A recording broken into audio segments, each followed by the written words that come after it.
Good morning, and a warm welcome to this morning's webinar, Community and Dementia, Creating Better Lives in Fife. My name is Gerry King from the group called STAND in Fife, which is part of the UK network of Dementia Voices. I'm an architectural technician, now retired, and I have a diagnosis of dementia. And with me today is my lovely assistant, my gorgeous wife, Tricia. Hello everyone, I am Irene and I am also from STAND. I'm a teacher. I was a primary school deputy head and I'm also retired now. I too have dementia. I will be co-chairing the event with Gerry today. And my lovely partner is also here with me today, keeping me right as he does every day, Mr. Fallon. And later, Dr. Maggie Ellis from St Andrews University will be joining us to chair the panel question and answer sessions. Today's event is one in a series of Creating Better Lives regional events. The Life Changes Trust has been running since 2018.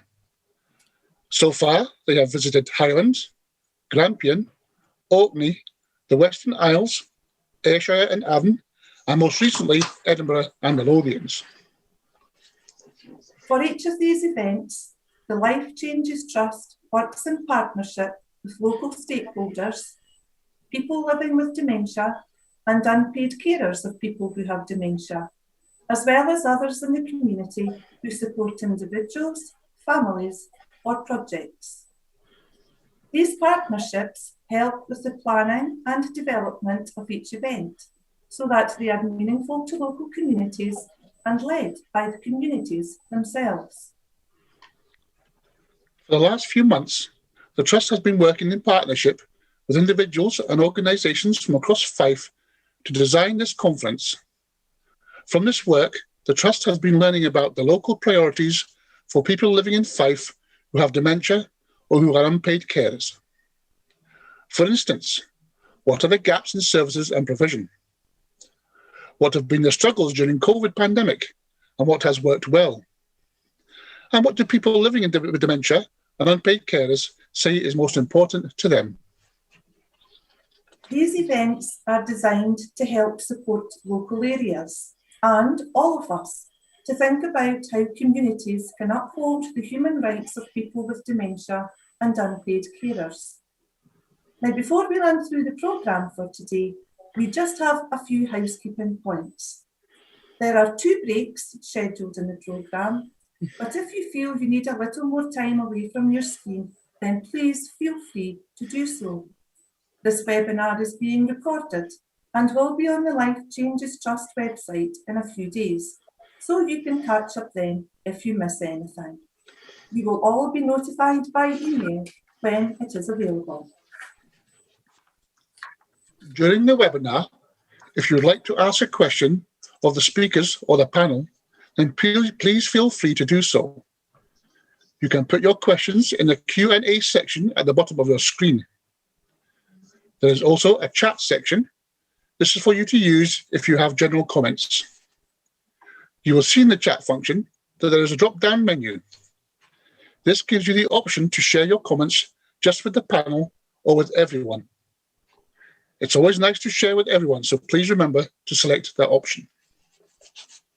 Thank you for bearing with us. And so now, on to today's event.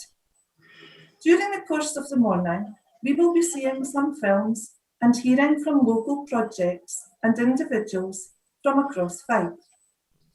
They will highlight the work they are continuing to deliver and the support they are continuing to provide during COVID. We'll hear about the unique work happening in Fife with the Freemason Society to spread awareness about dementia and support its members to continue their role. We'll hear from Alzheimer's Scotland about how they were able to continue during the pandemic and what's been learned about taking events online. We'll also hear from On Fife Libraries at the Fife Cultural Trust about how they adapted their activities during the pandemic and how they are planning for the future. And we'll hear from Fife Council about the work they are doing to support people to benefit from technology, to stay connected and to live safely at home.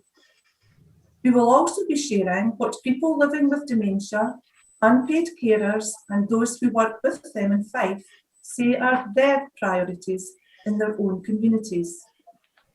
These priorities have emerged through a number of storytelling sessions that the Trust has been running over the last few weeks. More of that later. So we've got lots to get through today. And of course, there'll be also time to ask our speakers questions in our Q&A section later this morning. But first, let's get started with a lovely film featuring a reading by Anna May Gerry, who is 13 years old. Anna May put pen to paper as a tribute to her late grandfather, Papa Jack, who had dementia. Papa Jack was also known as Air Commodore Jack Haynes in his long and distinguished career in the RAF. Jack always saw the person and not the rank. As you will hear, he also passed that quality on to his granddaughters. They saw the person rather than dementia. Anna May's reading is called My Papa Jack, and it shares some of her memories of her grandfather. Hello, my name is Anna May, and my grandpa, Papa Jack, was diagnosed with early onset Alzheimer's disease for over 13 years. Unfortunately, he passed away when he was just 71 years old. Before he became ill, Papa Jack had been in the Royal Air Force. He flew fast jet aircraft and he became an Air Commodore. He used to be in charge of all the people in the RAF in Scotland and Northern Ireland, but his most important role was being a much-loved Papa Jack.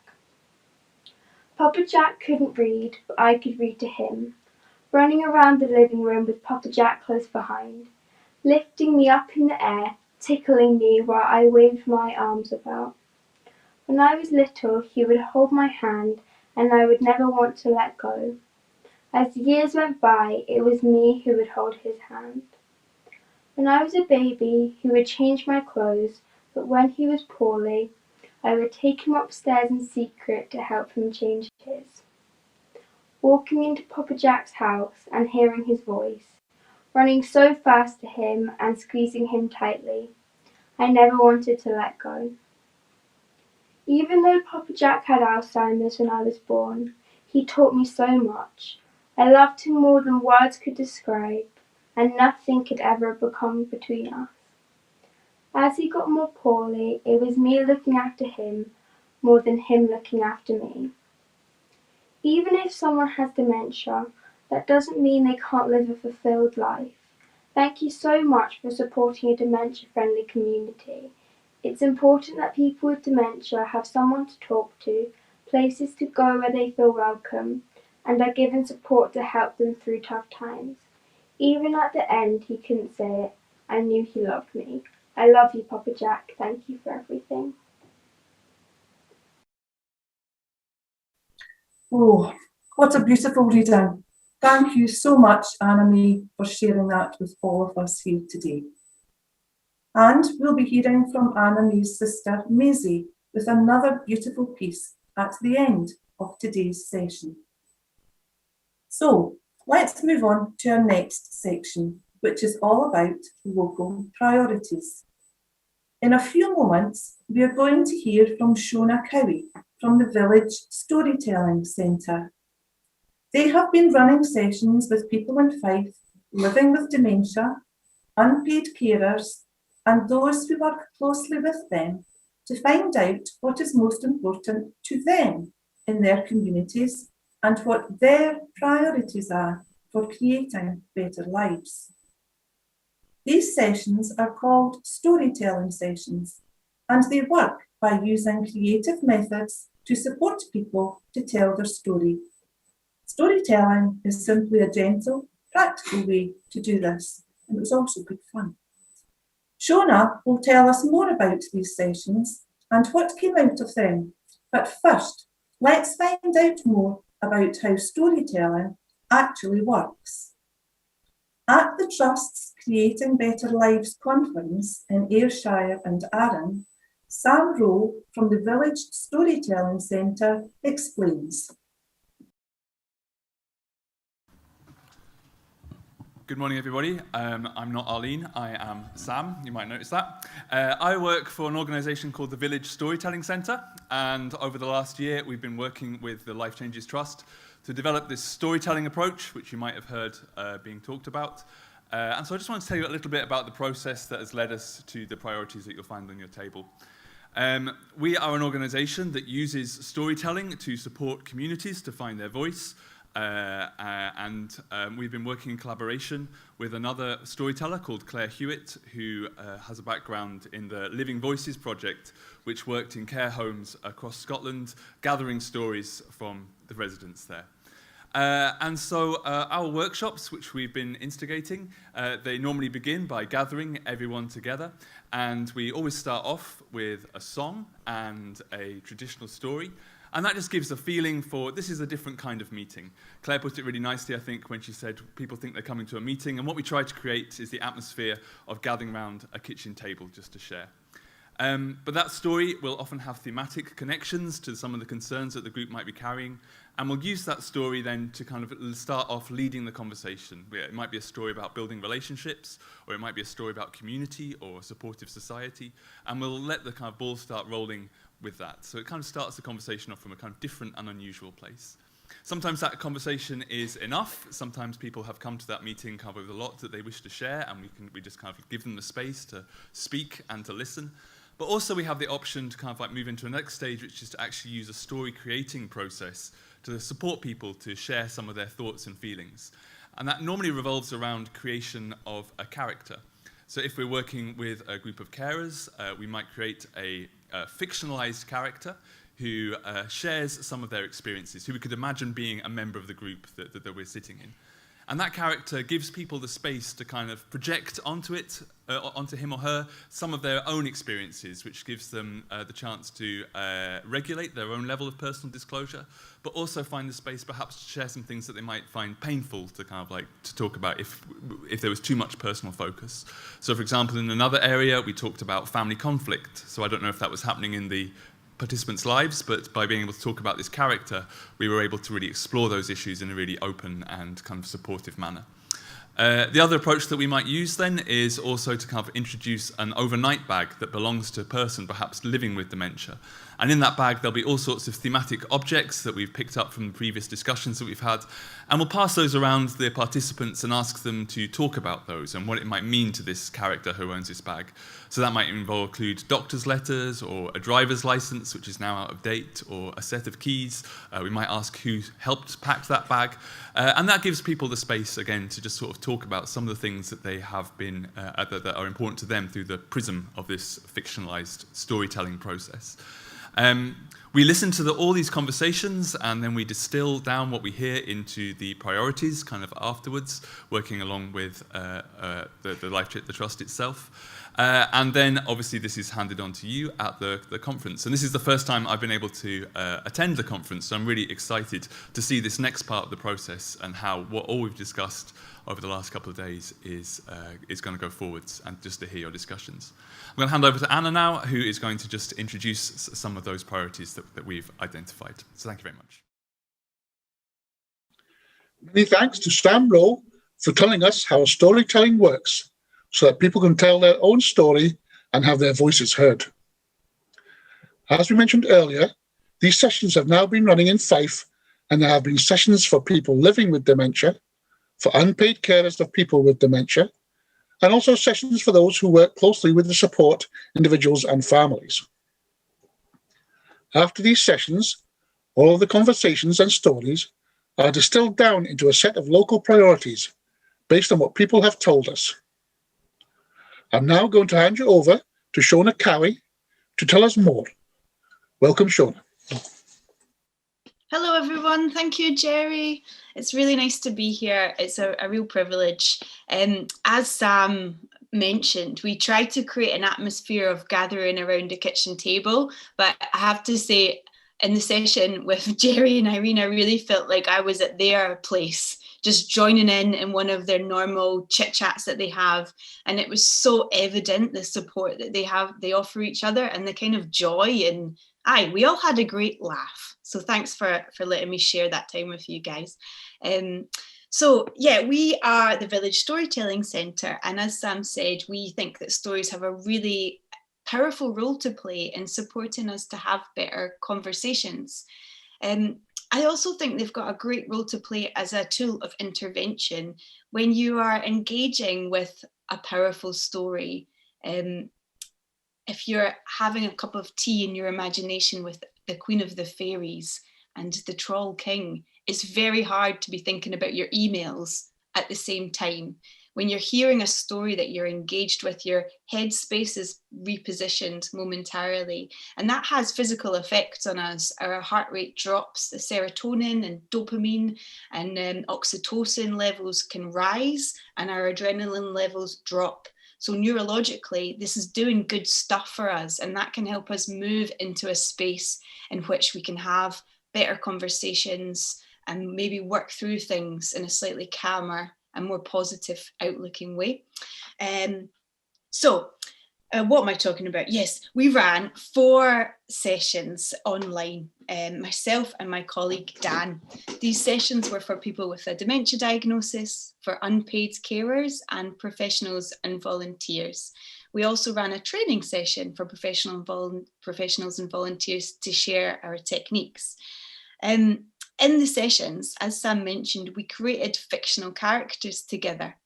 And by doing that, we allow people to impose their experiences and their expertise into this character to give it some colour, but we do so in a safe way in which they can regulate what they share with us. It's the difference between, say, asking someone to share the most challenging things they're facing at that point, or saying, what challenges could this character be facing? It's a much safer and gentler way. But as one of our participants said, I'd like to see storytelling incorporated into our sessions. The session has shown me how a story cuts through in a way that facts sometimes don't. So even though with stories we can add that layer of fictional safety, it can get onto some really deep and broad and open-looking questions. So it's not a less direct mode of communication.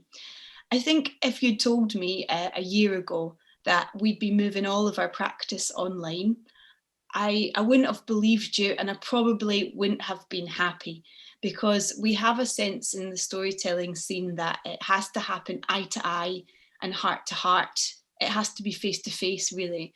And while that is true, there's certainly a lot of benefits, and there are some silver linings to working online. And I think we're starting to find them. We're starting to realise that you can deeply connect through a screen, and also that we can have a broader approach. We can talk to people and have experiences from much further afield online. So there are some benefits. But I have to say, I'd never heard of blue light glasses, which is what these are, as I'm suffering from quite bad headaches from the online screen time. So apologies as well if I'm sounding a bit garbled, but these seem to be helping. One of the real benefits of working online is that we're able to record the sessions, which means that I can go back and look through the sessions and capture the subtle comments and the little reactions that I might have missed in the rush of facilitating the session itself. And it means that we can gather quotes. And these are the most valuable thing, I think, that can come out of these sessions, because it really is directly the people experiencing these things are able to say what they think. In the training session that we ran in Edinburgh, one of the carers, she said this, and this is the kind of thing I wouldn't have had time to write down in my notebook or remember word for word. And I think it really summarises how powerful stories can be when we're thinking of them in the context of dementia care. I worked with one lady who had lost her false teeth. She came in the next day in full-on tears, saying that 2 little animals had came in and they had stole her teeth away from her, and she was so upset that her home had been violated. The truth is, 2 little animals wouldn't have came in and stole her teeth. But what had happened is that she had misplaced her teeth. She had carers that weren't fixed, that didn't really have time to chat to her. They were in and out of her home. And so when you build that together, the theme of what she was feeling, she was so upset that her home had been violated. It didn't feel like her home anymore. She didn't have her teeth. She didn't feel herself. The theme and the emotion behind the story was real, but the story itself wasn't real. But it's so worthwhile her telling us that. You boil it down. Your home is not your own. You have misplaced things. You have strangers in your space. You don't feel comfortable. That's what was important, even if the truth of what happened didn't happen that way. And I think in that quote, we can really see the importance of storytelling in this context and making sure that we see the truth underneath the narrative and underneath the fiction. There's a lot there. So one of the other approaches, because we realised, of course, that online can be a real barrier for many people, is that we decided to offer one-to-one phone sessions. And this was for the first time in the Fife region. And these were really powerful and, for me, very emotional sessions, to be honest, because they're so intimate. There's no face-to-face, so we just hear each other's voices. And in one of the sessions, I was sitting on my bed and the participant was sitting on their bed. And I have to say that was a first. I've never run a session from bed to bed, but it was very precious. And we really understood in a very deep way the importance of having sacred, special, intimate spaces where we can share without judgment, where we can talk and be heard. Especially for unpaid carers, that support seemed crucial. So I'm so glad we've added in that other element in Fife. One of the things that I've been doing is asking people to share what care means to them, even if it's just in the moment, just a momentary response to the question.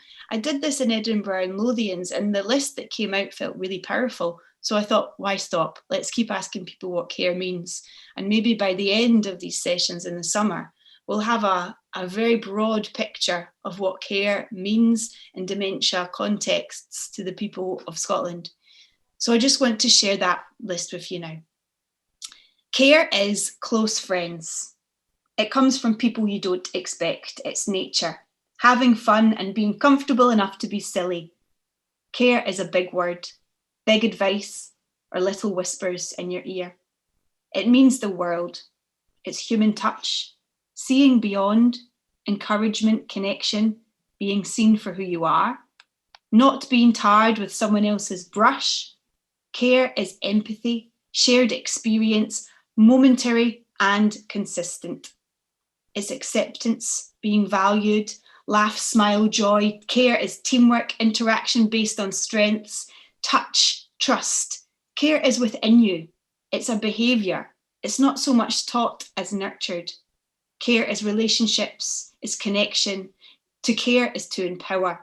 It's realism, teamwork, your intuition, your energy, your generosity, your advocacy, your time. Care is draining.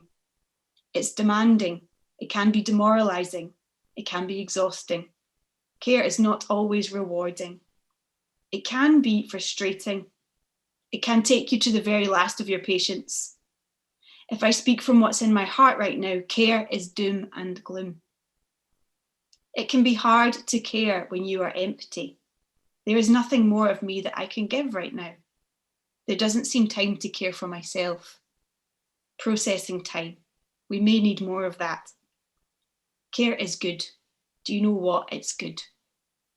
Care is, if you don't believe me, I'll believe for you until you do. Care is our privilege. Care is key. Care is brave. Care is felt. Carers are who we are. It's allies. It's a network. Care is a community. So with that, I think it's definitely time we get on to the priorities. And please bear with me while I share my screen. So the first priority, which we felt came out of our discussions in the Fife area, is priority 1. We would like to see opportunities and choices to meaningfully engage and contribute to our communities, to work and have fun. The variety of what life has to offer feels dramatically reduced. We have expertise and experience we could be offering. Why can't I be involved in my own risk assessments? I've done it all my life. Being treated with kid gloves. Yes, there is nothing worse, nothing that makes you feel smaller. Priority 2. We need a clear pathway to care. People with dementia and unpaid carers do not want to feel passed around or unlistened to. We would like to see better and clearer access to information and services that recognise us as individuals and that better support and empower us. Are we the forgotten people? How do we move on? There we are. Priority 3. We would like the importance of peer support to be acknowledged and supported, with spaces where people can share experience, companionship, advice, tears, laughs, and truly be useful as crucial support to one another. We need to find ways of taking away the loneliness and connect with people, so you realise that there are others out there who are going through it. He misses the men's shed, the pool, and the darts. Priority 4. With ongoing restrictions, people are facing continued social isolation and struggling with the decline in their skills and mental health. We need a variety of options available to us to remain connected with peers and those in our communities. The loss of purpose is critical. We need to get out socialising because people are losing their social skills. Priority 5. We want diagnosis to be delivered in a supportive way. The lack of empathy in this moment can be a major factor in how we are able to move forward. We need better access to information and support following diagnosis. The way he was given the results was very blasé. When he received his diagnosis, it felt like the world had come to an end. Her life had completely changed since her husband's diagnosis, and she felt like a grounded plane. And finally, priority 6. Carers are living with dementia too. We would like to see more emphasis on the support and services needed to better enable and empower unpaid carers. It's okay. Whatever you're feeling, whether you're angry or sad, it's fine. It's quite normal. How you are and how you feel is important.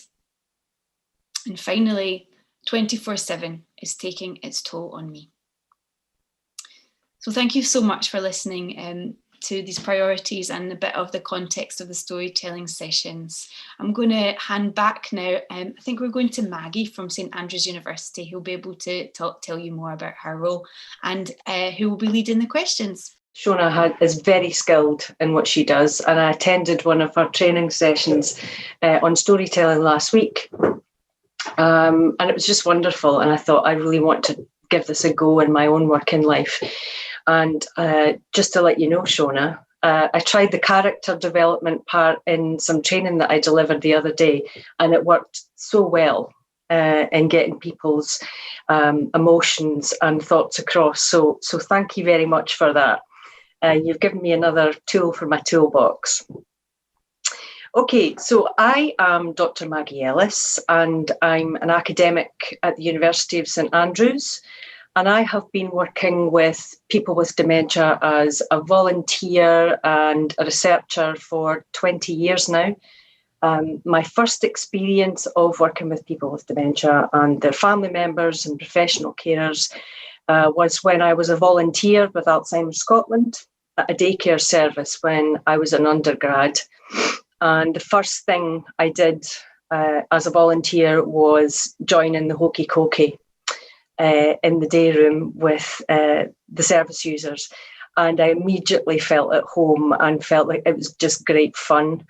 And from there on in, I have worked with people with dementia and decided that was what I wanted to do as a career. So it's time now for our first Q&A session. And I'd like to ask our panel if they've joined me on screen now. I'm going to ask you to introduce yourselves, if you don't mind, if you can give us your name and title. So first of all, Gary. Good morning, everyone. My name is Dr. Gerry Stevenson, and I'm a consultant psychiatrist here in Fife. Thank you. Fiona Mackay. Morning, everyone. I'm Fiona Mackay. I am the Divisional General Manager for Fife Health and Social Care Partnership. Thank you, Fiona. Helen. Hi, good morning, everyone. I'm Helen Skinner, and I'm the Alzheimer's Scotland Dementia Nurse Consultant working in the hospital settings in NHS Fife. Thank you, Helen. Anne. Good morning, everybody. My name's Anne King. I'm a carer for my husband and have been for the last 12 years. Thanks very much, Anne. Anna Maria Keynes. You're muted, Anna Maria. Good morning, everyone. My name's Anna Maria, and I am a carer support worker at Fife Carer Centre, looking after carers who have someone in their lives affected by dementia. And since I began 4 years ago, I have supported 1,014 carers to date. Wow. Thanks very much, Anna Maria. And last but not least, Jo Clark. Hi everyone, my name's Jo Clark. I'm Head of Health and Care at Fife Voluntary Action, which is your third sector interface in Fife. Thanks very much. So we've had some questions sent in by people who are attending today. First of all, I have a question for all the panel based on the Fife local priorities that have been identified. So for all of you, what do you think is needed to realise these priorities and the rights they express? Are there any examples that the panel can share from their own experience of activity, support or approaches that address these priorities? Over to you. I can separate the two questions if you'd like. Anna Maria. I was just going to say that I'm delighted to say that we have a new worker starting on the 8th of March. Who will work alongside me in a role supporting carers with someone with dementia, and that's going to make life so much easier for tackling what is going to be a long and slow transition back to some sort of normality for our carers who have been housebound for almost a year. Mm-hmm. That's wonderful. That's going to be great. Oh yeah, what a relief. Yes. Anyone else? Helen. I think for me, listening to the priorities this morning, what's really important is to have partnership working with people with dementia, with the carers, unpaid carers of people with dementia. And I would like to say that we do this in the NHS, although I would always say there's always room for improvement. So for me, partnership working can be at different levels and in different ways, but we have various different groups around improvement work groups around dementia, and we like to involve people with dementia in those groups, or sometimes carers of people with dementia. So I think it's working in partnership and learning together what we can do to improve the care of people with dementia. Obviously, I'm coming from the hospital perspective, but even at a different level, it's that partnership working that when people with dementia are in hospital, is that we work in partnership with the families so that they can be involved in care. It's something that we very much strive to do. We have a project that we call Partners in Care, where we would invite family members to come and participate in care. But obviously, during the pandemic, that's not been possible. And it's something that the ward staff, the nurses, the doctors, the allied, the physios and OTs tell me they very much miss being able to have kind of family members there in the hospital setting to support the care of the person with dementia when they're admitted. Yeah. Needing some joined up thinking and development of relationships, speaking each other's language, I think. Anne?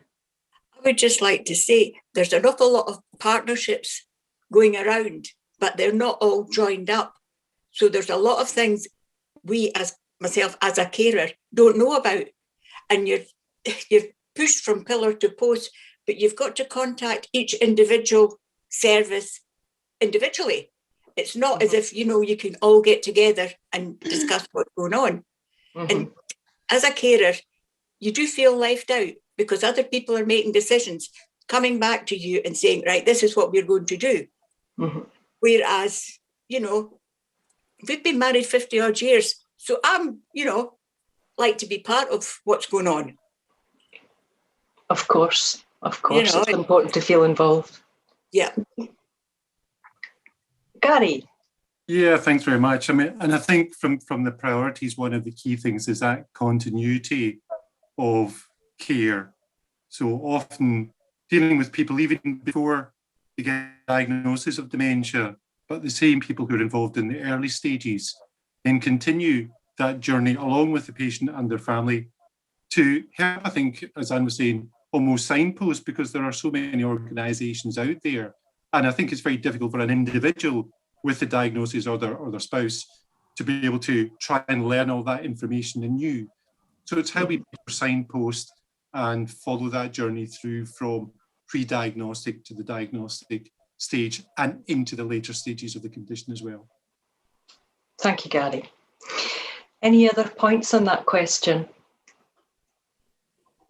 I have another one here for the panel as a whole, but you've almost kind of answered it already. It is, how important is it that people living with dementia and unpaid carers are consulted on how to implement these priorities, and how will that happen? Anything extra to add that you haven't already said there? Yeah. Yes, Fiona. Hi, yes. Although I'm the Divisional General Manager at the moment, I'm on that post interim, but my real post, if you like, is Head of Strategic Planning, Performance and Commissioning in Health and Social Care.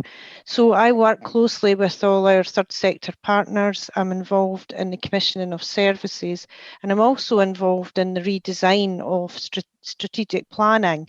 And it's really, really important that we start to have, and we have had a lot of engagement with people about what it is that they see as important to them in the stages of their life as they're going through. Mm-hmm. And, you know, I have experience. I looked after my mother-in-law for 7 years who had Alzheimer's. My husband and I were our main carers. And so, you know, I have an understanding of some of the things that you have to just encounter.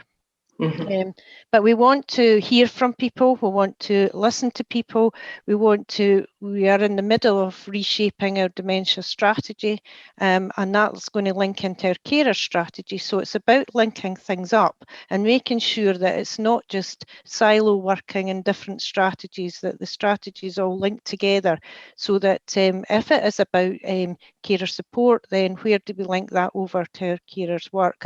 And for the dementia strategy, which covers a whole range of areas, we need to think about what is it that people are telling us. So I'm really keen to hear the voice of people and hear what is making a difference to them or not making a difference, and what can we do to make it much better for you.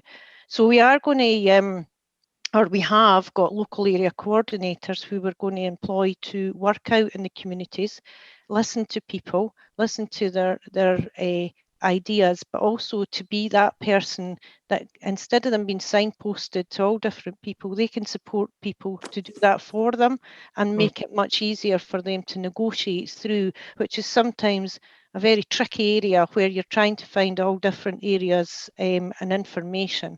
So it's trying to streamline that and make it much more aligned to what people are telling us. So a job to be done, definitely, but we're up for the challenge along with listening to what people are telling us. Thank you, Fiona. Anne, did you have your hand up? Yes. I'd just like to say, I mean, I'm with the Carer Centre in St Clair Street, and they do a really good job. They, you know, point me in different directions and what have you. They do a unpaid carer support plan, which means that they can come in and they fill out a form with you and they tell you what you're entitled to in the way of help. They also help you with financial support, and i.e. telling you what benefits you're actually entitled to, which is a great thing when you're dealing with somebody, you know, that needs that wee bit extra. I mean, my husband's so awkward with his food and what have you, that you need to be prepared for spending a bit more on your shopping. Yeah. You know, but he was diagnosed 12 years ago, and believe it or not, we have not seen a psychiatrist since then. He does have a CPN, but she's so busy, we can only see her every so often, and obviously in lockdown we couldn't see her at all. There's been no respite, you know, all these kind of things. Nobody's come back and said, you know, we can do this for you, we can do that for you. Nobody's come back and said anything. And you just feel, yeah, we're forgotten. Thank you, Anne. Jo, do you have a response to that? Indirectly, I was going to follow on from what Fiona said to, because I think it's sometimes not clear that that is partnership working. So Fife Carers Centre, the Health and Social Care Partnership and the NHS, we all try to work together to fill those gaps. And but you are articulating something that we need to hear more, which is unless you step forward and ask for help, that it isn't necessarily available. And I think as we move forward to the next planning cycle and to the next review of the strategy, I think that's something we can take forward to look at in terms of how we improve that collectively across the third sector, and that includes Fife Carers Centre and the other services in Fife, as well as with our public sector colleagues. Thanks, Jo. And social, sorry, and social work. Sorry to interrupt. Which is part of the public sector in terms of my overarching map. Yes. Yep. Thanks. Okay, we have another question. This one is for Gary and Helen. Priority 5 is specific to diagnosis. It is possible to comment on how this priority and the learning from today's conference might influence future approaches as to how people are diagnosed and the support that is then offered. For example, where diagnosis happens, by whom, and post-diagnostic support.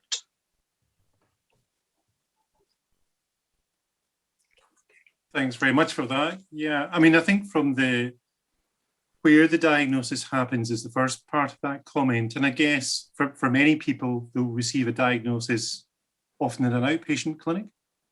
Perhaps there needs to be more choice about where that diagnosis is given. For example, we often, as psychiatrists, meet the people the first time in their own home. And then often we then do follow-up in outpatient clinics. And that's often where we're providing the diagnosis. So perhaps, you know, and hearing what's coming out today, that people are saying that they would perhaps want a range of choices. Would you as an individual, if you were coming to get a diagnosis, would you like to receive diagnosis in a hospital, in a community clinic, in your GP practice, or perhaps in your home surrounded by people that you feel you want to have there to support you if a diagnosis is going to be given? So where the diagnosis happens, I think perhaps can be less clinical, but again, that's partly resource driven. Who might give the diagnosis? Up until now, the vast majority of diagnoses of dementia in Fife are undertaken by the psychiatrists, and as Anne sort of was pointing out earlier there, you know, her husband got the diagnosis, but they've never seen the psychiatrist since. So there's an issue, or sometimes a misperception, about what the role of the psychiatrist is and the ongoing care of the individual thereafter. I know that speaking with colleagues around Scotland, not all diagnoses need to be given by the psychiatrists. The psychiatrists often work, or increasingly work, as part of a community service, community team. And it may be that if the person and their family have had a lot of contact, perhaps with the community mental health nurse or other people within the team, and the team decides that actually the diagnosis is one of a dementia, and how do we give that diagnosis? Maybe the individual would prefer to receive that diagnosis not from the psychiatrist, who maybe they've only met once or twice, but maybe they'd prefer to receive that diagnosis from someone they have a better relationship with. And the other thing then is, okay, once you get the diagnosis of dementia, what level of support should we provide or can be provided? Now, obviously, with the Scottish Dementia Strategies, that's where the post-diagnostic support sort of came to life, assisted and drafted by Alzheimer's Scotland. The problem is it's not really fit for purpose. We're not able to achieve what we hoped it was going to achieve. And again, that's partly to do with the number of people that we have within Fife who are seen by the post-diagnostic support service, and the number of people, unfortunately, who are on a waiting list. So that sort of defeats the whole purpose of post-diagnostic support, because if you get the diagnosis and then you're put onto a waiting list to somehow get this post-diagnostic support, it sort of defeats the purpose. So I think it's something as an organisation we have to look at. But again, post-diagnostic support was never intended to be just delivered by, healthcare staff. And I know in Fife we have the joint working with healthcare staff and Alzheimer's Scotland staff, but we need to sort of broaden that out, because clearly what we want to ensure is that everyone gets post-diagnostic support in a timely fashion. Now, that might be on the same day as they get the diagnosis, or it may be that they want it a week down the line to sort of assimilate that, or they might only want it even further down the line. So I think we have to be a bit more creative with regard to that process. Thank you, Gary. I wonder if Gerry and Irene could come on again and give us their thoughts on the priorities and particularly how to access local support. I think we're quite fortunate in that we have people who, we have people in the Fife and Social Care Partnership and National Health Service who encourage us and guide us very much to facilities and resources available. Perhaps it's a very personal thing, but we do feel quite or very well supported indeed. Yep. And on Dr. Stevenson's response there, perhaps if there's a lucky time or a good time to get a diagnosis, perhaps we were in that time because we, again, were hugely supported, very well supported through the pre-diagnosis and the actual diagnosis itself, which is never a good moment, wherever you are, but we were certainly accommodated very, very well and have been hugely supported ever since. Again, through the partnership and through the National Health Service, regular follow-ups. We have excellent GPs who have never left us feeling abandoned or alone. So again, it seems to be quite localised perhaps and quite individualised to where you are and what have you. But I mean, our experience has been one at the definitely at the top end of the scale. I think, thank you, Irene. GP practice, as you say. Do you have anything to add to that? Oh, sorry. So I'm just in the GP practice. This certainly seems to be one of the main areas of differences. Mm-hmm. Speaking to other people, the way it's been, the support they've had, as Irene says, we couldn't fault the GP practice or any of the support we've received, pre-diagnosis, post-diagnosis, and ongoing support. Thank you. Do you have anything to add, Gerry and Trish? Yeah, I would agree with what Irene said there. I think we are quite lucky in Fife in respect that we have had good support. As Irene said, we were diagnosed at a good time. There seems to be like because the support is there, but also we've supported ourselves, and I think that there has to be that sort of involvement as well, because under 65, when we were first diagnosed, there was nothing for people under 65 in Fife, nothing at all. So we started up a support group, a peer support group in Fife for people under the age of 65, and from that. What was just supposed to be a peer support group has actually grown arms and legs, and we provide support to other people with dementia. We do things like this. We've done a lot of research and all that sort of stuff, and it's something that maybe the local authority should be looking into, and the Fife Health Board and the doctors and the nurses should be saying, if you've got a diagnosis, there's your support groups. There's all the information you need. And take a bit of weight off the NHS as well. Again, because I mean, we're quite capable of supporting ourselves. I think we do a good job. Absolutely. I think it's amazing, really. And I think that you have to be able to stand up on your own 2 feet as well, and help, which we do like. I mean, what do you think, Trish? Yeah, I think maybe because we're sort of got a younger onset diagnosis. So there's less people with that diagnosis, so there's more resources there. I think if you're older and you're diagnosed, there's obviously a lot more people that are diagnosed, so there's not so much resources. You know, one member of staff can only go so far. So we are very lucky, if you can call it that you know, we're in that very small group of people in Fife, but you know, I do understand. I mean, I'm a member of a support group, a carer support group that's based in Cooper, and most of the people there are older. And in fact, all of the people there are older. I'm the only one that has a younger onset partner. And all of them have reported not great, not treatment, but not great support, and lengthy battles with various professionals. And, you know, I always feel really bad because I'm sort of sitting there going, well, we're all right. Well, good to hear it. But yeah, so I think maybe that needs to be looked at. But, you know, there's only so much that one person can do, really. Yeah. Thank you very much, everyone. We've got time for one more question, and that is for Fiona. Fiona, can you tell us about how the priorities and learning from today's conference might influence local dementia policy and planning work? For example, the Fife dementia strategy is being considered just now. Will it look at pathways to care and peer support? Yeah, I've touched on that already, but yes, it's very important that we hear from people.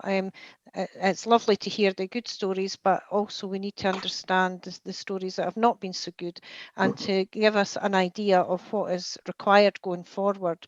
We recognise that probably the dementia strategy has been not as up to date as it should be, but because we have done a huge amount of work with the carer strategy, that is impacting on different parts of the service right through, and one of them is very much about dementia. So we are in the process of reviewing the dementia strategy, listening to what people are telling us, and trying to redesign or reimagine, let's say, the services in a different way that better supports us as we come out of COVID.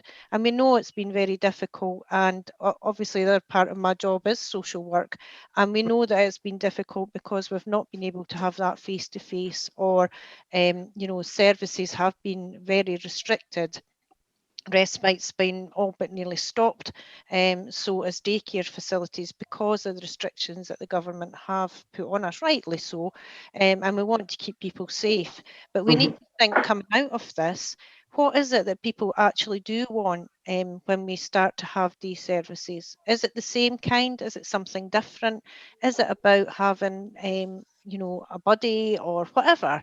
So we want to hear about what it is, not just for the person who has the diagnosis, but for their carers as well, and the family around that. So sometimes the very close carer is affected, but so is the family, and it's just thinking that wider family and what supports are there or not there for people as we go forward. So we're very keen to listen to the voices of people that are here today, and that wider element of we will be going out and asking people to give us their views, and it has to be in all different ways. We can't just have it, it's very difficult. We can't see you, we can't actually have that face to face, but we need to try and think, what can we do a bit differently so people feel that interaction? So keen to hear what people think, but it's very much on our radar. It's very much about how we're going to go forward, and this year is going to be really important for us as we start to develop the carer support, but also support for people with dementia. Thank you very much, Fiona. And thanks to all of our panel for joining us and answering our questions. We'll see most of you again later this morning for our second Q&A session. But for now, thank you and goodbye.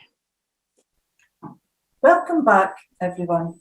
We hope you have enjoyed our time together so far and managed to fit in a refreshing wee break. Our next section will focus on some local projects and take a look at how they have traditionally been supporting people living with dementia and unpaid carers in Fife, and how they have adapted during the COVID pandemic. First, Ruth McCabe, Stuart Quigley, and our very own Gerry King caught up last week to talk about the value of supporting people with dementia to tell their own stories. Gerry and Stuart are fellow Masons, but Gerry had never spoken openly about his dementia diagnosis to his group. It took a chance encounter with Ruth McCabe to get the ball rolling for Gerry to share his story with them.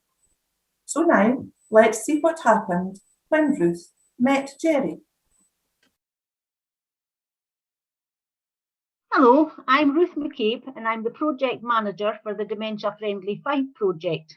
This presentation today is to tell you the story of how we got involved with the Masonic Lodges in Fife. And I'm joined on screen today by Stuart Quigley, who's the Provisional Grand Master for the Lodges in Fife, and Gerry King, who is a Mason and who has also been an exceptional friend to the Dementia Friendly Fife project. So the story basically starts when I met Gerry, quite unexpectedly, quite by chance. I was delivering a Dementia Friend session in a village in Fife called Kinglassy, and it was an open session and you never know who's coming along to these sessions. So this particular one was aimed more at young people, but Gerry pitched up with his wife and 2 kids. And unbeknown to me at that point, Gerry had a diagnosis of dementia. So we delivered the session, and during the session, Gerry told us that he had dementia. So he shared a bit about his experiences, which I have to say was exceptionally helpful, particularly for the young people who really didn't kind of know an awful lot about dementia. But having someone in their audience who was living with it made it all really real to them, and it all became very true. So Gerry and I, we did the session, and I said cheerio to Gerry thinking, well, I'll never see you again. So alongside that session, the Masonic Lodge in Leslie, the Glenrothes Lodge, the Rothes Lodge it's called, it wanted to do a dementia-friendly cafe. So they invited me to come along and speak to the Masons and deliver a dementia friend session there, and with the people who were going to be running the cafe. So I goes along to deliver that session. This is only 2 or 3 days later, and here was Gerry. So again, we delivered the session, and Gerry quite naturally told his story and what a difference it made to the understanding of the people who were actually in that room. So Gerry, what motivated you to do that? What inspired you to come along and be able to tell your story so openly? Well, originally I came on to Kinglassy because I wanted my children to know a bit more about the dementia, because I'd heard you were giving a wee dementia-friendly presentation, and I thought it'd be ideal to take the children along,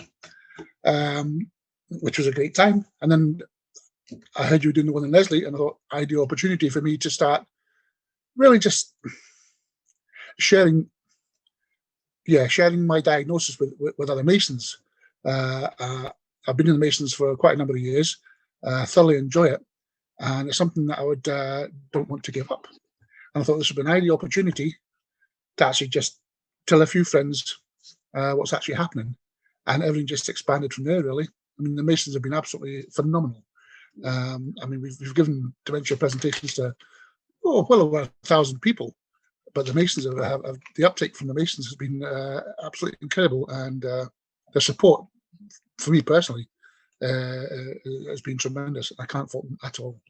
Fabulous. Thanks, Gerry.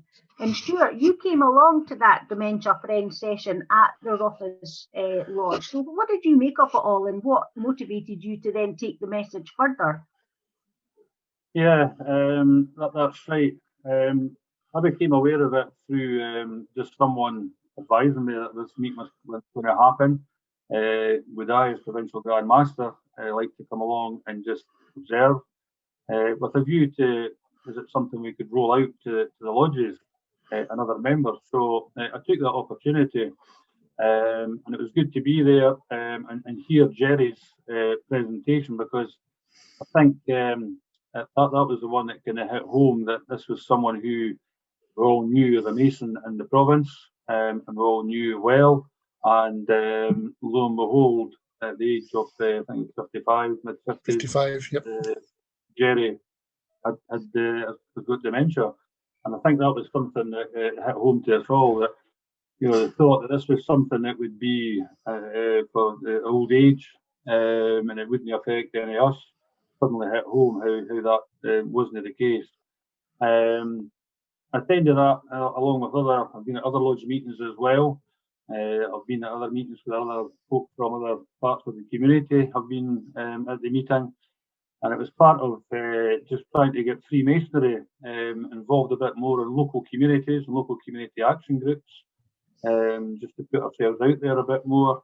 So I thought it's a great opportunity for not only doing that, but also to spread out this word of the dementia, and something that I knew very little about, and I knew members of the lodges knew very little about. But as we moved on through our journey, and then became aware that there was a lot of people who had a lot of stories about dementia, relatives, friends, and we've since found out, Gerry, who knows about dementia, but another couple of brethren in our travels have come forward and have since been diagnosed with dementia, so we're helping those brethren as well. So it's been a great journey from there. So it started off quite innocently at Leslie, and it's certainly moved on from there, and it's moved on quite a bit actually.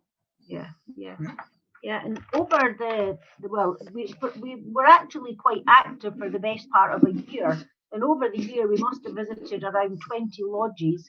Half a dozen of them actually were able to get the Dementia Friendly Fife Award, and we've turned at least 200 Masons into dementia friends. Now, I think the key thing about the Masons is that they're all men.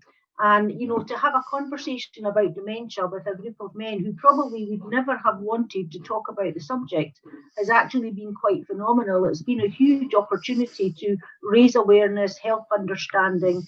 And as Stuart says, we've kind of unearthed quite a few people in the lodges who are directly affected. And I think Gerry's openness about his story means that people see dementia in a very different light. My perception is that Gerry's basically shattered the stereotype of someone with dementia who's an older person, who's maybe not that terribly able and needs a lot of help and support, where Gerry's quite independent. So I don't know how you feel about that, Gerry, in terms of changing the way people think and feel. Yeah, I think, to be honest, introduced to the Masons hasn't changed the way they've treated me at all, to be honest. They're a kind bunch of people anyway. If anything, they probably become a bit more kinder because they're a bit more supportive for me now, although they've been supportive anyway. But they make sure that I'm getting to my meetings, offering lifts, make sure I'm getting home again, because obviously through the diagnosis I lost my driving license. So if it wasn't for these boys picking me up and taking me to meetings, I'd be stuck in the house all the time. And they've been fantastic that way. I think it's just amazing that they've kind of stepped up to the mark because they're not scared to talk about it. They've been really, really open to listening to not just my story, but other people's story, embracing it and taking it on board. They've been amazing, and I can't fault them at all. Like, fabulous. Yeah, I would agree with that as well, Gerry. I think one thing that does come out from that is that, as you'll know, Gerry, for the past 5 or 6 years, the Grand Lodge of Scotland, they have a nominated charity every 5 or 6 years, and for the past few while it's been Prostate Scotland. And that was something which not many people spoke about, was prostate cancer. It certainly wasn't a topic you would hear at many Masonic lodges, but as it rolled out and we became more aware of it, and in fact more brethren actually had prostate cancer, it suddenly was a topic we started talking about, which we'd never done before. And I'm seeing the exact same with dementia, that dementia wouldn't have been something that we'd have spent any time on discussing, but because of the presentations from Ruth and Gerry, particularly the fact Gerry has dementia, we've now found a lot of other stories of people in similar circumstances, and now dementia is spoken about, and the taboos and the restrictions on that have now disappeared, and people talk about it quite openly now. So it's certainly brought that into the normal domain, if you like, and I think that's been highlighted. And there's also a bit of a kind of practical element hopefully coming out of it. I mean, as well as the Rothes Lodge and Leslie running the cafe, we've used the lodge in Kirkcaldy for a meeting with other people with dementia who came from Liverpool. The lodges could offer quite good venues for more cafes and more meetings. And a lot of the Masons have offered to be volunteers and do things like driving. So there's a lot of very practical use that can come out of it. And I've discovered that there's an almoner for each lodge, and there's a benevolent outreach program in the lodges. So again, if older people are struggling with dementia and can't get to the lodges, then someone can go and visit them. So there's a whole ripple effect to the whole thing. And although we've very much concentrated on Fife, we're just about to tackle the whole of Scotland, I think, in terms of making links with other lodges. That's one of the values of doing things on Zoom. Of course, you can visit people, electronically, but we do hope to spread the message even further. But it's been an amazing relationship, really kind of mutually supportive and beneficial, not to mention the fundraising that's gone on for places like Alzheimer's Scotland and, the On Fife programme and things. And even our stand group, we've had some money. The Masons is involved in Hill of Meath, and they raised £1,000 for us in the ex-servicemen's club. So it's been an amazing. So from a very chance, encounter, there's been a whole lot of benefit, and we're still on the journey, really, I think, which is probably what's important. Yeah. One meeting stands out for me, Ruth and Gerry, you're both there, is the meeting we had during the day at Fife, where we had, I think it was about 8 to 5 attended that meeting. But we also had Dawn Olive from the Grand Lodge of Scotland, who's involved with the care homes that we have. And she has now been in touch with me. We've met a couple of times now. And the intention is that we'll do this type of thing more often. And as you mentioned there, Ruth, it's now in the early stages of rolling out to the remaining regions and lodges in Scotland. And the Grand Lodge of Scotland are on board with this as well. They see it a very worthwhile venture. And in the next few while, we'll be pulling things together to roll it out to the other provinces, so that in sometime in the hopefully not too distant future, we'll roll this out to everybody. I remember that meeting in Fife when there was that big number turned up. There was one man who was a visitor to the province. He came in and he had never really spoken about dementia. He'd only recently been diagnosed with it. A couple of his friends brought him over, and he actually was enthused enough to actually stand up and talk about it and talk about his condition. And afterwards, he said he would never have done that normally with anyone, but he had enough enthusiasm to do that in front of all his friends and brethren that he stood up and done that. And he felt so much better that he knew there was people out there that could help him now. And I've spoken to him since, and he still remembers that day. I still remember how it actually helped and changed his outlook on the whole dementia world. Yep. I would agree with you totally there, Stuart. You took the words right out of my mouth. Out of all the meetings that Ruth and I have done, the Rosyth one probably sticks out as one of the most amazing ones I've experienced. There's been others, but Rosyth is the one that sticks out the most.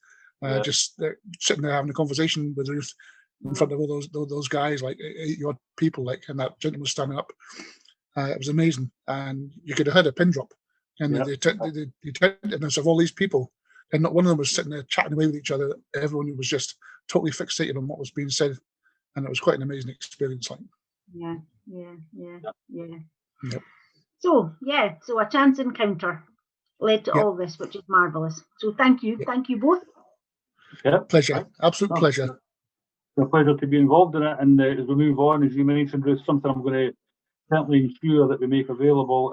Our lodges are sitting during the day empty, and I've spoken to people at all the lodges to say if we get an inquiry from the dementia group that we should try our best to accommodate, and rather than lodge being empty, let it be used for groups who can meet on the dementia world to help things go forward. So we're certainly pushing that forward in the next few while. Brilliant. Thank you, Stuart. Yeah. So I think what we've done is we've shattered the stereotype, and we've kind of made a huge difference. And that's all you can ask for, really, just to raise awareness and help people understand it a wee bit more. And as I say, the work is ongoing. So I think probably one of the things to end on is to see how valuable it is to support people in being able to tell their story. There's no doubt that a real person living with dementia saying how it feels just makes such an impact. And I know that, Gerry, that's made a huge difference to you. It's given you quite a lot of purpose and things, hasn't it? Absolutely, yeah. I mean, when I was first diagnosed, I kind of hid away for the first 4 or 5 weeks, just sitting in the living room, looking at the same 4 walls. And I was in a pretty dark place. I was only when I met you, through you, and getting the opportunity to go out and speak to Stuart and all the boys in the lodges and all the workplaces and schools, that actually gave me a purpose again. Like, it makes me feel as if I'm actually contributing to society. Which can't be beaten. No, it's amazing. Absolutely. Yep. Absolutely. So thank you everybody. Wow, Thanks to Ruth, Stuart and Gerry, a very powerful example of awareness and support in action. And I know that sharing a diagnosis can be a dilemma for many. So we hope that this has given you some ideas and maybe some confidence in making these decisions. Next, Janine Adair will introduce us to the work of Alzheimer's Scotland, who have been working across Fife to keep people connected during the pandemic. We will also meet some carers of people living with dementia, Alzheimer's Scotland staff, and Audrey, who has a diagnosis of dementia and who has been enjoying a variety of online sessions. Firstly, over to Janine.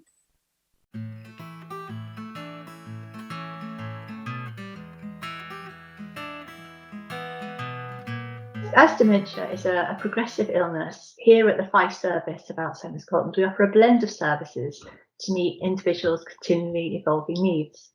COVID has added another layer onto this, and our services have had to evolve very quickly.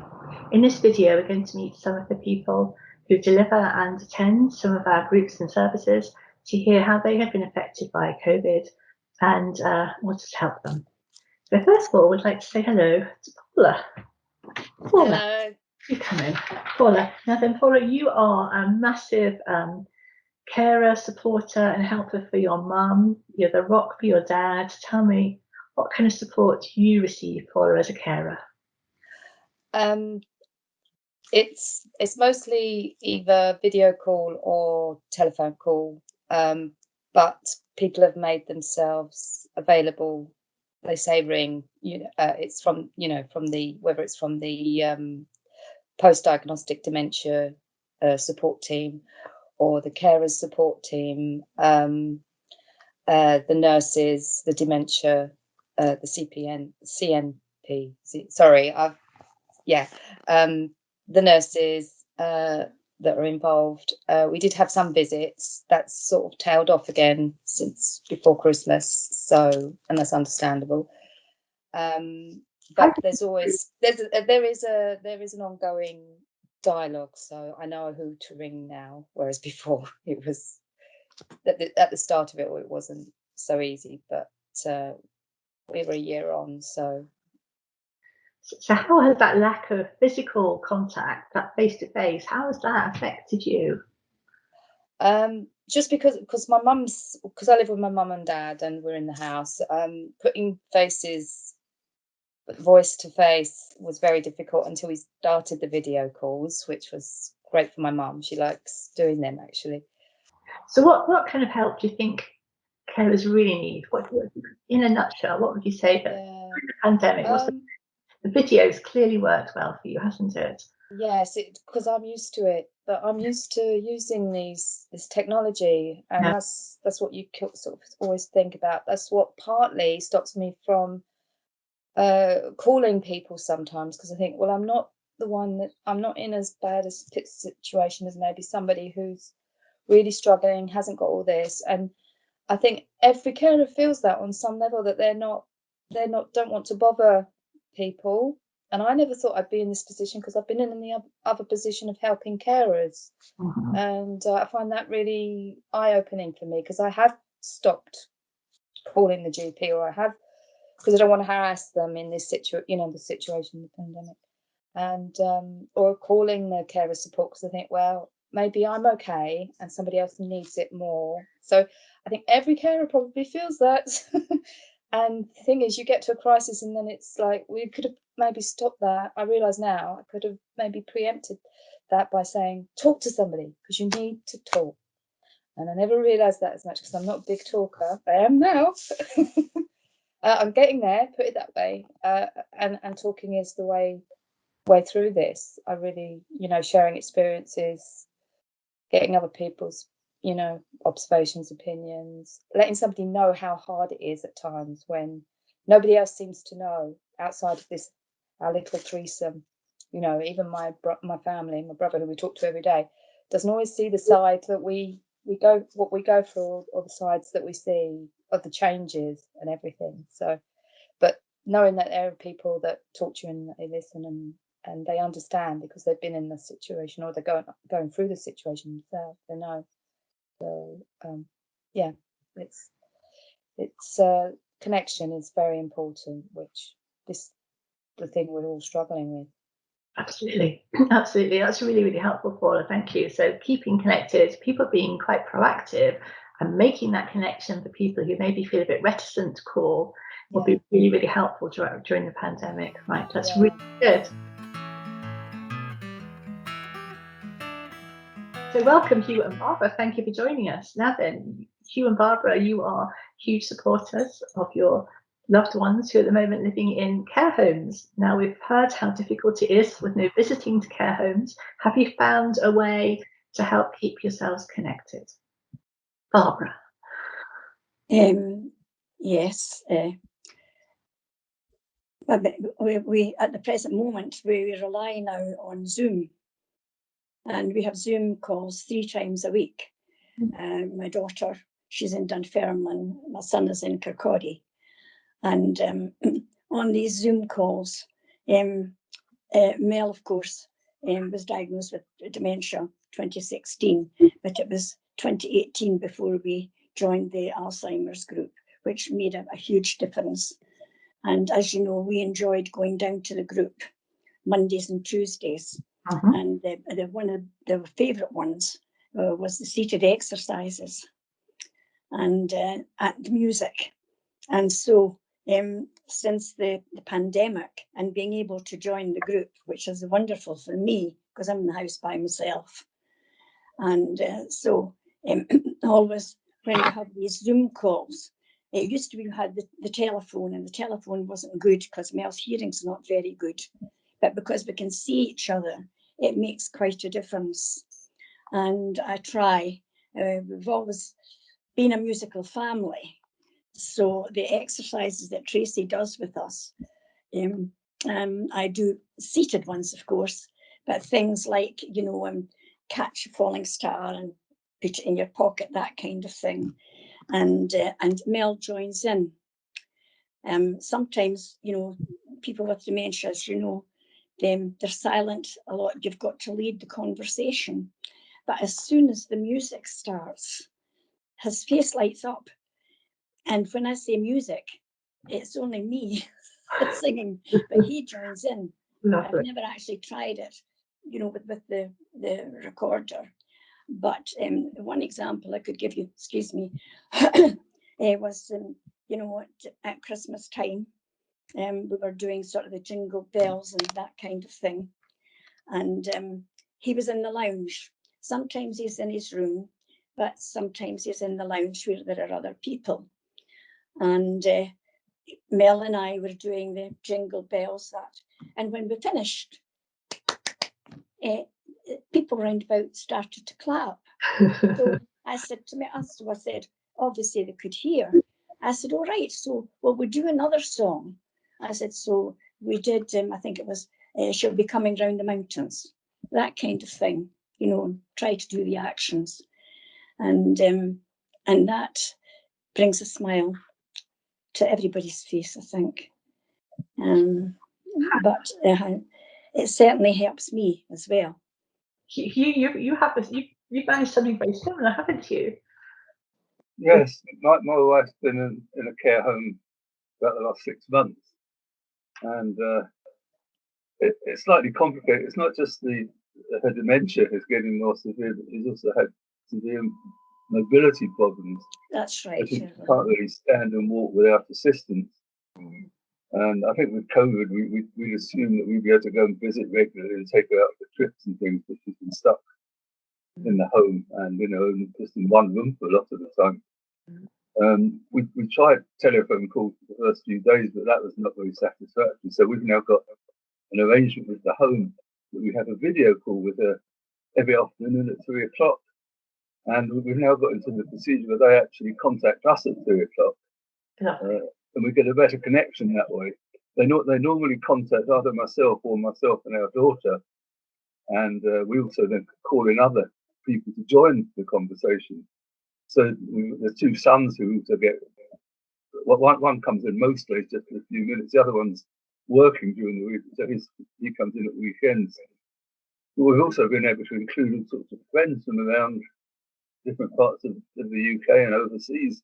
I mean, yesterday we included a friend who recently moved to Orkney, so she had a pleasant half-hour chat with my wife and with myself and our daughter. We've got lots of friends in Ireland who've also joined in some of the chats. There's another couple in Aberdeen that we haven't seen for about 2 years because of the lockdown. And I think my wife really enjoys seeing all her old pals and keeping a connection with the outside world.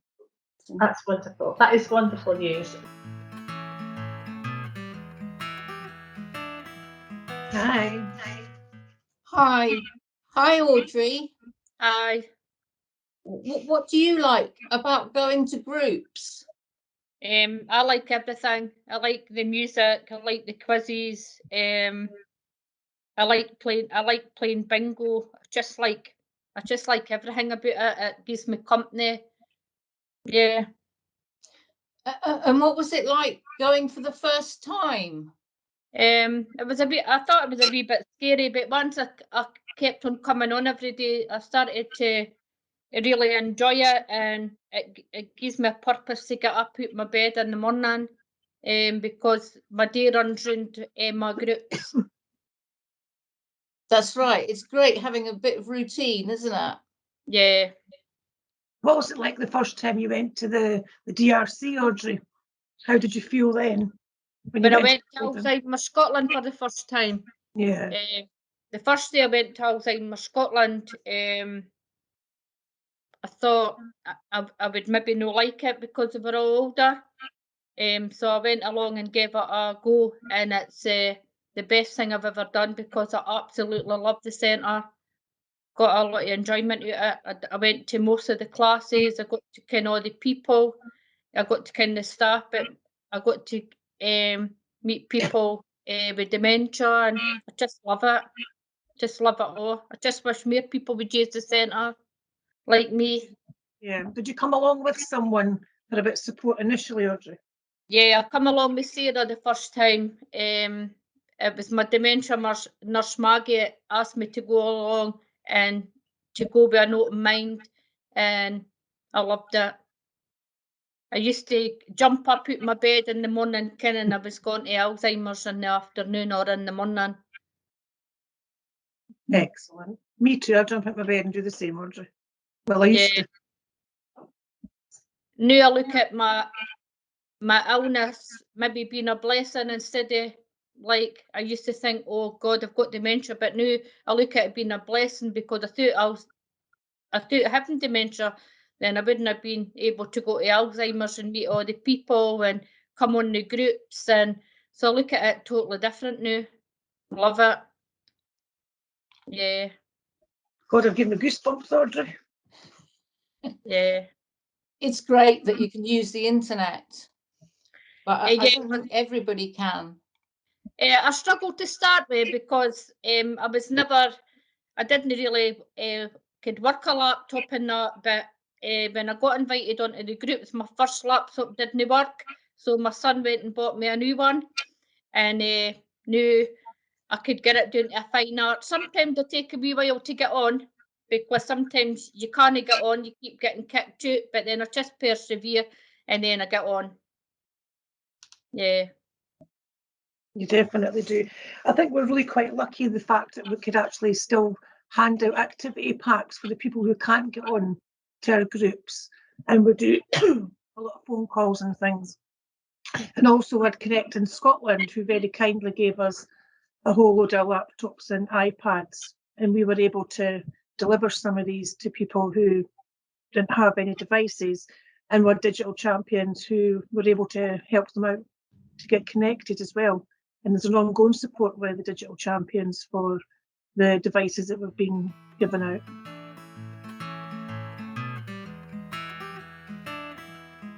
Hi, I'm Faith Smart. I'm one of the dementia advisors here in Fife. And I was going to have a chat to my colleague Caroline, who's an outreach worker in Fife. And I know, Caroline, you've been involved in providing a really important service during the pandemic, which has been our phone service, which has basically been phone calls to people with dementia and carers, keeping them connected up. It's obviously a totally different way of working, isn't it, Caroline? How's it been? A bit of a roller coaster, to be honest. When we first started out, you felt a bit useless, a bit like you weren't able to do your job properly. Not really communicating with people. It took a wee while to build up a relationship over the phone with some because they were new to me. But then as time wore on, I realised more than ever that people really needed more than ever to talk. Just to let off steam, to laugh, to cry, just whatever they felt like doing on the day for emotional support. I realised actually just how important phone calls were and the phone calls that we were making as an organisation. It became very apparent from the feedback from carers and people living with dementia and how much they actually looked for your phone call. Were grateful for a phone call. Sometimes you were the only person that they'd spoken to all day. You know, there was no other communication. And a lot of people have also said that, you know, we were the one continuous presence throughout this pandemic. You know, no other services were involved. Having to get other services involved as time wore on as well. Interacting with other agencies, getting them involved with the people that we support too, that became very important. So yeah, it's certainly been a learning curve for me, realising just how important a voice on the other end of a telephone is. So Faye, you're a dementia advisor. Can you tell us a bit about what you do? Okay, I'm a dementia advisor here in Fife. I've got one colleague, so there's two of us that cover the whole of Fife.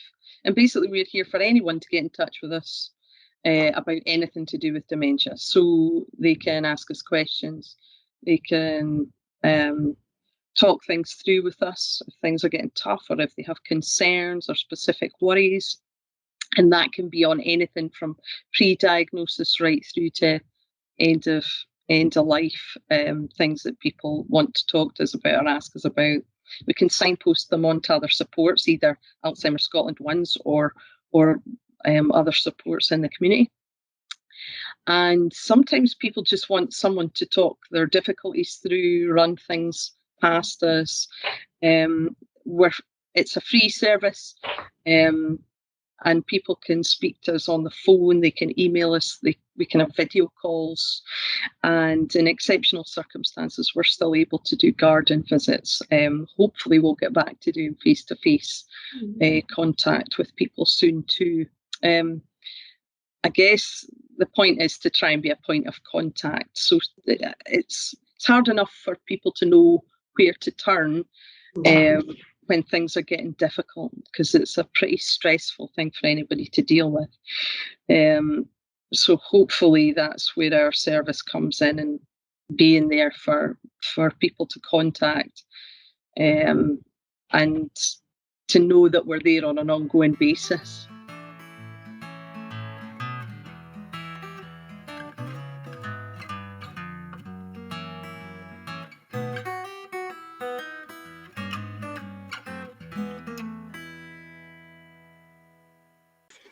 Thank you to Janine and everyone at Alzheimer's Scotland for sharing your wonderful work, particularly in this pandemic where you have shown immense support and ingenuity. Well done. And thank you to Paula for sharing her experience, to Hugh and Barbara for their uplifting accounts of virtual visiting via Zoom, and to Audrey for telling us about how she has stayed connected during the pandemic. Next, at On Fife Libraries, the Fife Cultural Trust. They are going to tell us what library services can offer people with dementia and how they can adapt during COVID. So over to you, Samantha and Helen.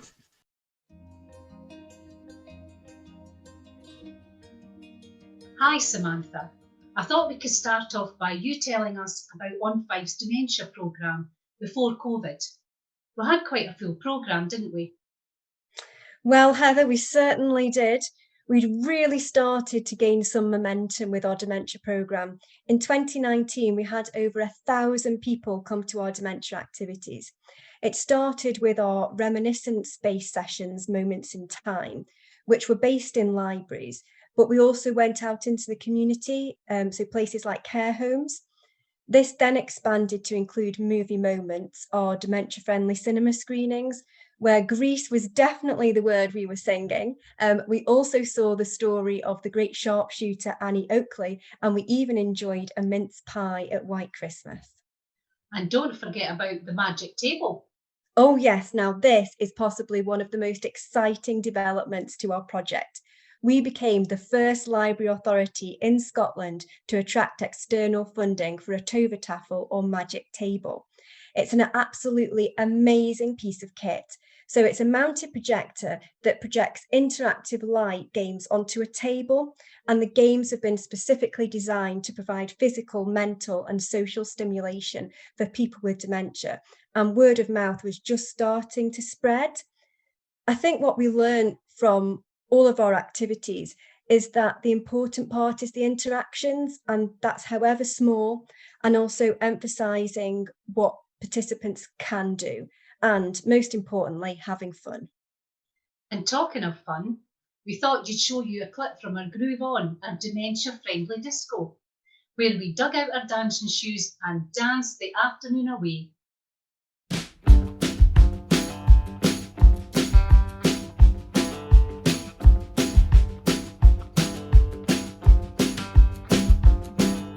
My name's Samantha McDougall. I'm a Service Development Officer for Fife Cultural Trust Library Service on the adult side.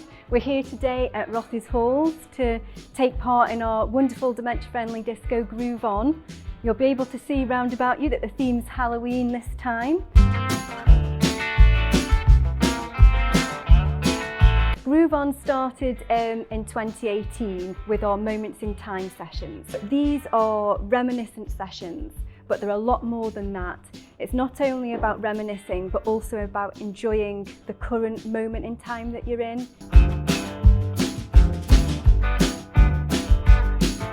Hi, my name's Andy Wiley. We've done 2 or 3 of these for the group in the past. A summer holiday one, and we did a Scottish themed one, and this year we're now doing a Halloween themed afternoon for them. Right, the reaction from the people that come along to these events is really good, and it's a very good afternoon for them to get away from the residential care homes. They get an afternoon out, they're well looked after, and they get some music that they remember and enjoy themselves for a couple of hours. I feel it's very important to the community because it helps tackle social isolation. It's so common now, people with dementia, and it's trying to reach them, and it's just truly wonderful.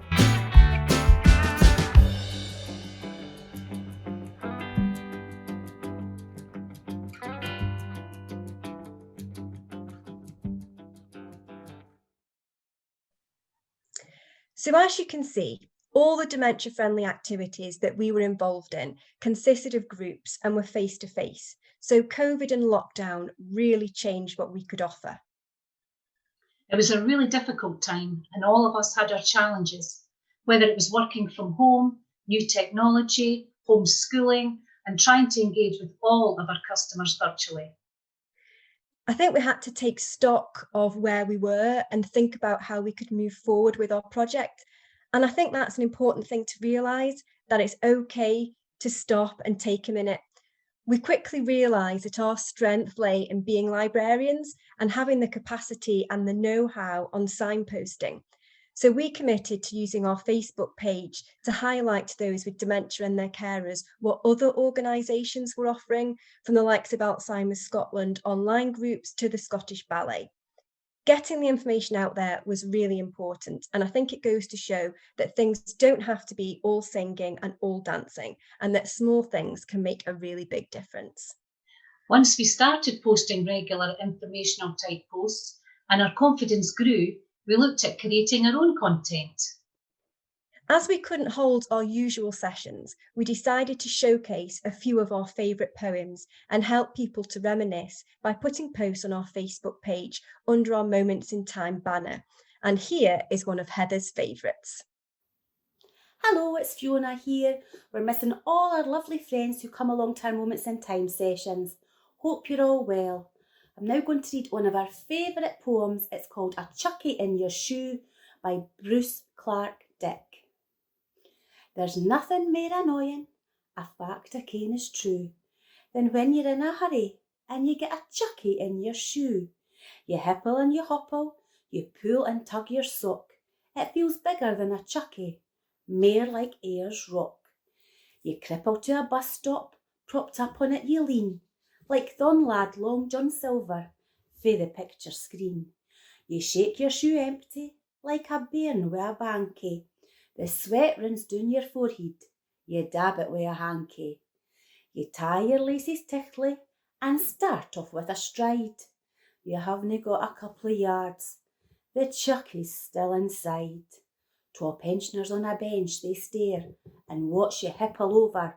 You sit down wi' an awfy thump, the pensioners gie a glower. In a fit of anger, the shoe and sock come off. You inspect and wiggle your piggies, so what have you looked aft? Out pops the offending chuckie, a wee bit weir than Ayers Rock. You pip back on your feetwear, and again pull up your sock. My journey's nearly finished. Hame, feet up and watch the telly. The next time that I go out, I think I'll wear my wellies. The response was amazing. We even got a comment from Adelaide in Australia. And at this stage, we wanted to involve other people in the community, which is where Gladys comes in. She is a lifetime member of the library, and she was filmed talking about some of her experiences. Gladys became really popular, so much so that her post reminiscing about her granddad's glass eye and long johns became an internet hit. When the Scottish Library and Information Council reposted it, it had a reach of 6,800 people and 680 engagements. I asked Gladys about it afterwards, and she said that you're never too old for new experiences, and that she was absolutely delighted at the response she got and that it really made her smile. Sam, you also used the time in lockdown to look at training, didn't you? Yes, I took part in Age Scotland's Train the Trainer, which means that I can now help staff to become dementia aware and also boost their ability to include and support people living with dementia. I also attended their session on making online group activity dementia friendly, and I think this information going forward is going to be invaluable when we look at our dementia programme for 2021. So that is a very brief overview of our On Fife Dementia programme, and we've adapted and changed the course during the pandemic. But what are our plans for the future? So last year I applied for the Life Changes Trust Creating Better Lives in Fife grant for a new project called Cultural Connections, and I'm delighted to say that we were successful.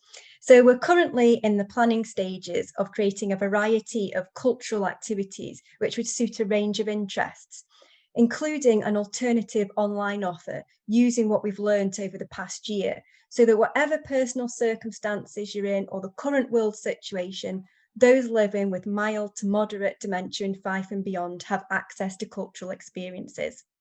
Part of the grant is also going to be used to improve accessibility to Kirkcaldy galleries, so ensuring that our signage is dementia friendly, which will help all visitors to navigate their way around the building and have a relaxed and enjoyable visit. We want to set up a user group to obtain feedback to help develop and inform the project programme. So if you want to be involved or you want to find out more, please do get in touch with us. But as you can imagine, we are really excited about developing and starting our new programme. Well, Sam, it has been great talking to you, and I cannot wait to get started.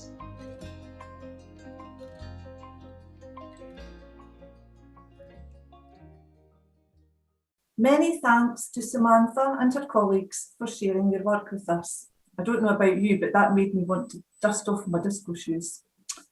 And how marvellous to see not only the wide range of activities normally available, but also the flexibility of staff to keep things going during this pandemic.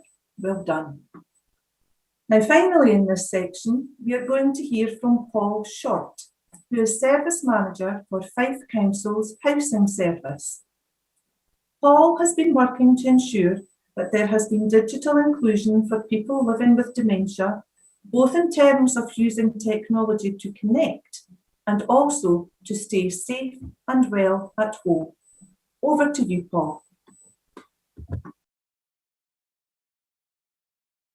Good morning, everyone, and thank you for the opportunity to present to the conference this morning. My name's Paul Short and I'm a Service Manager within Fife Council Housing Service. And this morning I'm going to be talking to you about digital technology in housing. So just to give you a bit of background about us to start with, we're the third largest landlord in Scotland. We have around 32,000 houses. And within that, we have 48 older persons housing complexes, which is a real mix of different types of housing. And the reason we have that is because we feel that we need a range of different solutions due to having a very mixed population here in Fife amongst the older community. And one of the things that we're really investing in is what we call technology-enabled care. And we are one of the local authorities signed up to a special housing charter around this. So to give you a bit of background in terms of what we've been doing with digital inclusion, this morning I'm going to talk about a scheme called Connecting Scotland. I'm going to talk about our wearable technology project. I'm going to talk about our technology-enabled house that we're developing and some future uses for technology-enabled care as well. And hopefully all of this will show that it has a role in helping people live independently who are experiencing dementia. So in terms of our Connecting Scotland scheme, this is a scheme that we joined, which the Scottish Government ran, and it's to assist people who are digitally excluded. And what we did was we bid for and received 70 plus iPads and MiFi devices, which create a little Wi-Fi hotspot for digitally excluded customers. We've developed a range of digital champions to support this. And what we did was we deliberately drew our digital champions from our youngest staff, our modern apprentices and our housing trainees to add an element of intergenerational working so that people could experience working with different age groups. And our customers have been using it for a range of different reasons. And one of the kind of core reasons that they've been using it is because during the pandemic, people have found that they are much more excluded, and digital technology is one way of connecting people in, and it's been really, really successful. We even had some people before shielding working with their digital champion to set up online shopping to ensure that they got good shopping supplies during the time that they were having to remain at home. And it's been so successful that we've now invested in training all of our staff as digital champions across the service to ensure a really good spread of different people and different backgrounds. In terms of our wearable technology project, we call this CHARM, which is continuous active health monitoring. And what we've been doing is using wearable technology like a Pola device that you can buy online. And we've been using smart scales to do U-checks, which is involved in looking at the person's weight, their body mass, and their grip strength.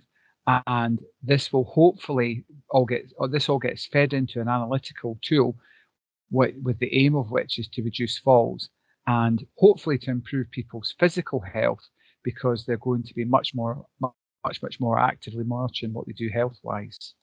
So here's a little picture of what the Pola loop looks like. And we went into it with a number of different ideas. We wanted to test, does the project have a positive effect on the user's well-being? So is it actually helping people that take part in the project feel better and feel more active? We've also been looking at, does the technology work? Does the analytics that sits behind it, the little program that analyzes everything, work? And does it provide triggers to alert people to the fact that they're maybe needing to make some lifestyle changes and change some of the things they do? And we also wanted to look at, if people were a bit wary of technology or a bit skeptical of technology, how did they feel about using it? Was it user-friendly? Did it do everything they wanted? And do the users that have been involved, have they been using the technology as specified? So have they been using it in the right way? So we're now about to start a second phase of this. and we're looking at recruiting 20 users at 4 different developments, covering a mix of retirement housing and very sheltered housing, looking at urban and rural areas. The aim there being to test signals and how things work. We're looking at places where people all live grouped or where they're living in single bungalows. And we're looking at a range of different types of areas as well. And in particular, we're testing this with a range of different users with long-term health conditions. So we're looking at people who have respiratory problems. We're looking at people who experience diabetes, people experiencing dementia, and we're also looking at some people that are full-time wheelchair users, just to get a different spin on how people can remain active. And once we have all of that information, that can go back and be shared with the Scottish Government and others to look at how the project worked. And the feedback we're getting from a lot of people is that it does make them feel better, and it has helped them look at their long-term health issues and hopefully remain more active, which has a real benefit for people who are a bit more mature in years. So our improvement aims from it have been to hopefully reduce falls, to increase people's independence, because it is a tool to live more independently if you're able to be more healthy, and minimise the requirement for any kind of care that might come for people if they're not staying more active, and to try and decrease the demand on services. But it is really helping people work out, what do they want to get out of being more active? Is it about keeping up their step counts? Is it about losing a little bit of weight? Or is it just having a little bit more information on their day-to-day health? And in terms of our staff, it's moving them from a reactive service where they respond to an alarm activation through to having preventative chats with people about how they can be more active and avoid falls. So we've had a lot of success with the first phase of the project and a lot of really positive feedback. One of the other things we're looking at is what we call a tech house. So we're trying to develop the idea of looking at using technology, setting it up in a house and showing people what it would be like to use different types of technology that might support their independent living. And some of it is things that people can just generally order off places like Amazon or other providers out there in the marketplace. And the way that will actually work is if we set it up in the house, people will be able to come along and see how it works and potentially go away and order it themselves from various suppliers. And we've tested the marketplace to have a look at all the different things that are out there in terms of packages. And we now have a really good idea of what might work, how things might connect with the internet, and how we might actually support people to either do this themselves or work with the council to set themselves up. And we aim to set this up this year. But the whole point of the project is to help people find technology that helps them maintain their independence. So in terms of the future, what are we thinking about doing? So our aim is really to keep people in the home for as long as possible. And what we know is that people stay healthier for longer, living in the home environment they know and love. And technology is one mechanism to do that, but it's not the only thing that we are looking at. And one of the things that we're looking very carefully at is how we change housing support to help people maintain their independent living for as long as possible, and link that in with technology so that you have the best of both worlds. You have technology within your home that helps you to live independently, but you also have somebody from a housing background who's there to support you with your independent living. And more than anything, it's about having better advice to help make informed choices.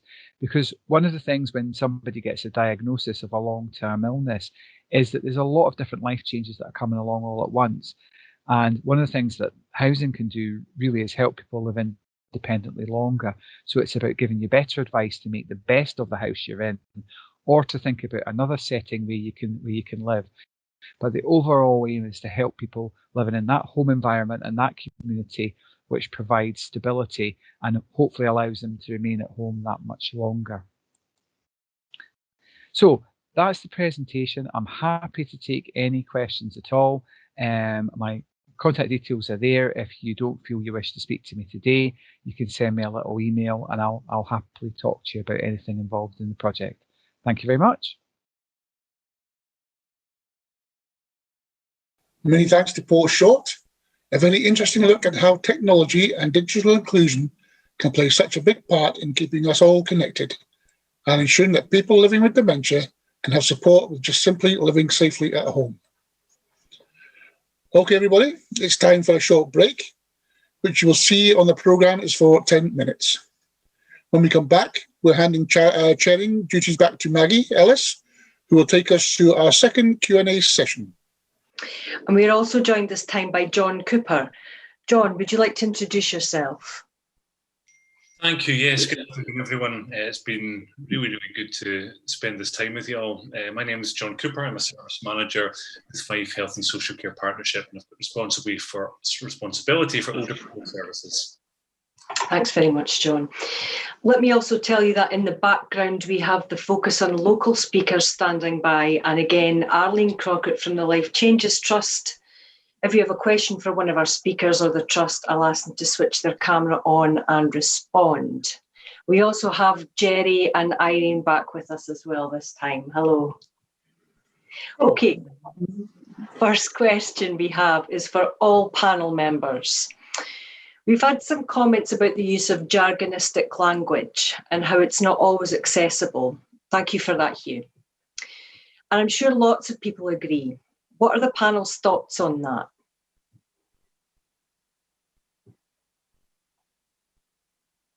Gerry? Hi, Maggie. Yes, I think that's a very good point, to be honest. Certainly in regard to myself, my diagnosis of Alzheimer's affects my concentration levels pretty highly. And therefore, listening to a lot of jargon language, so to speak, just doesn't resonate with me at all. Like, it has to be very simpler. It's as simple as that. Like, yeah, it's got to be in plain language. Helen? Yeah, I think it's so easy for us to do. We slip into it, but I think you need to call us out for it. So when we're doing it, tell us that we're doing it. You know, I apologise if I do, but I know as health professionals, we have so much jargon and acronyms, you know, that it's like a second language. So I think you need to call us out for it when we do it, and we need to recognise that. That's a really good suggestion. Just call us out. Anyone else like to respond to that, Anne? No, just exactly what Helen said there. We just don't understand it half the time. Okay. Sometimes they're on to something else before you've got time to, and then you've forgotten what they've said. Yeah. So you're left in limbo. Of course, yeah. Jo? Yes, as the non-clinical person, a lot of these strategic conversations and otherwise, I often ask people the very simple question, what does that mean? Yeah. Helen? And I have to, sometimes we get lost in the language as well. So, you know, sometimes we don't understand it. So, you know, we have to as well ask each other. So I don't think we should hold back or be frightened of it. You know, speak out when we're saying something or using a language or way of communicating that doesn't make sense at all. Yeah, it's one of the things that I ask my students to do in class is they produce a handbook. And it has to be evidence-based, so it has to be based on the literature, but it has to be written in lay terms so that anyone could understand it. And that's their biggest piece of coursework that they do for my modules. So I absolutely hear what you're saying. Okay, yes, Irene. I think one of the biggest dangers of using jargon is, or acronyms or abbreviations, is that you may mean something and somebody else thinks it's something else. Mm-hmm. I mean, I work with a department that uses acronyms and abbreviations, and we've got multiple abbreviations that mean different things. Mm-hmm. But you take them in another profession and they'll mean something completely different. So there's a huge danger in that for everyone. Yeah. And more so, as Gerry says, for someone who has been diagnosed with dementia. So I think, yeah, it's certainly something that we could all learn from. Yeah, absolutely. John?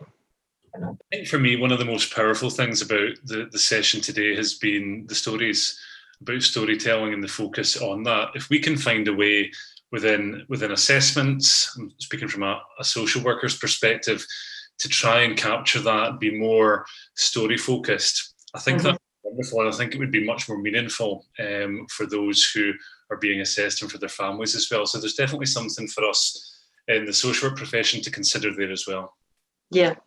Absolutely. Same for me. The storytelling is just making such a difference. Okay, we have a question for Fiona Mackay and all of the panel. Now, this has arisen from one of the quotes in the chat during the break. Someone had said that it takes a village to raise a child, but it takes a whole community to support people with dementia and their carers, which I think is very revealing. Do you agree that we need to give recognition to the valuable input from dementia-friendly communities and providing a social model of post-diagnostic support? I mean, obviously the answer is yes. We have continually tried, well, we started off with the dementia Glenrothes and then went to Dunfermline, and if it hadn't been for COVID, Ruth and her enthusiasm, I'm sure, would have got round lots of other places. So we're keen to continue that. And there's lots of things that we can do. Well, things will change, we know, but there's lots of things that we can do with local communities.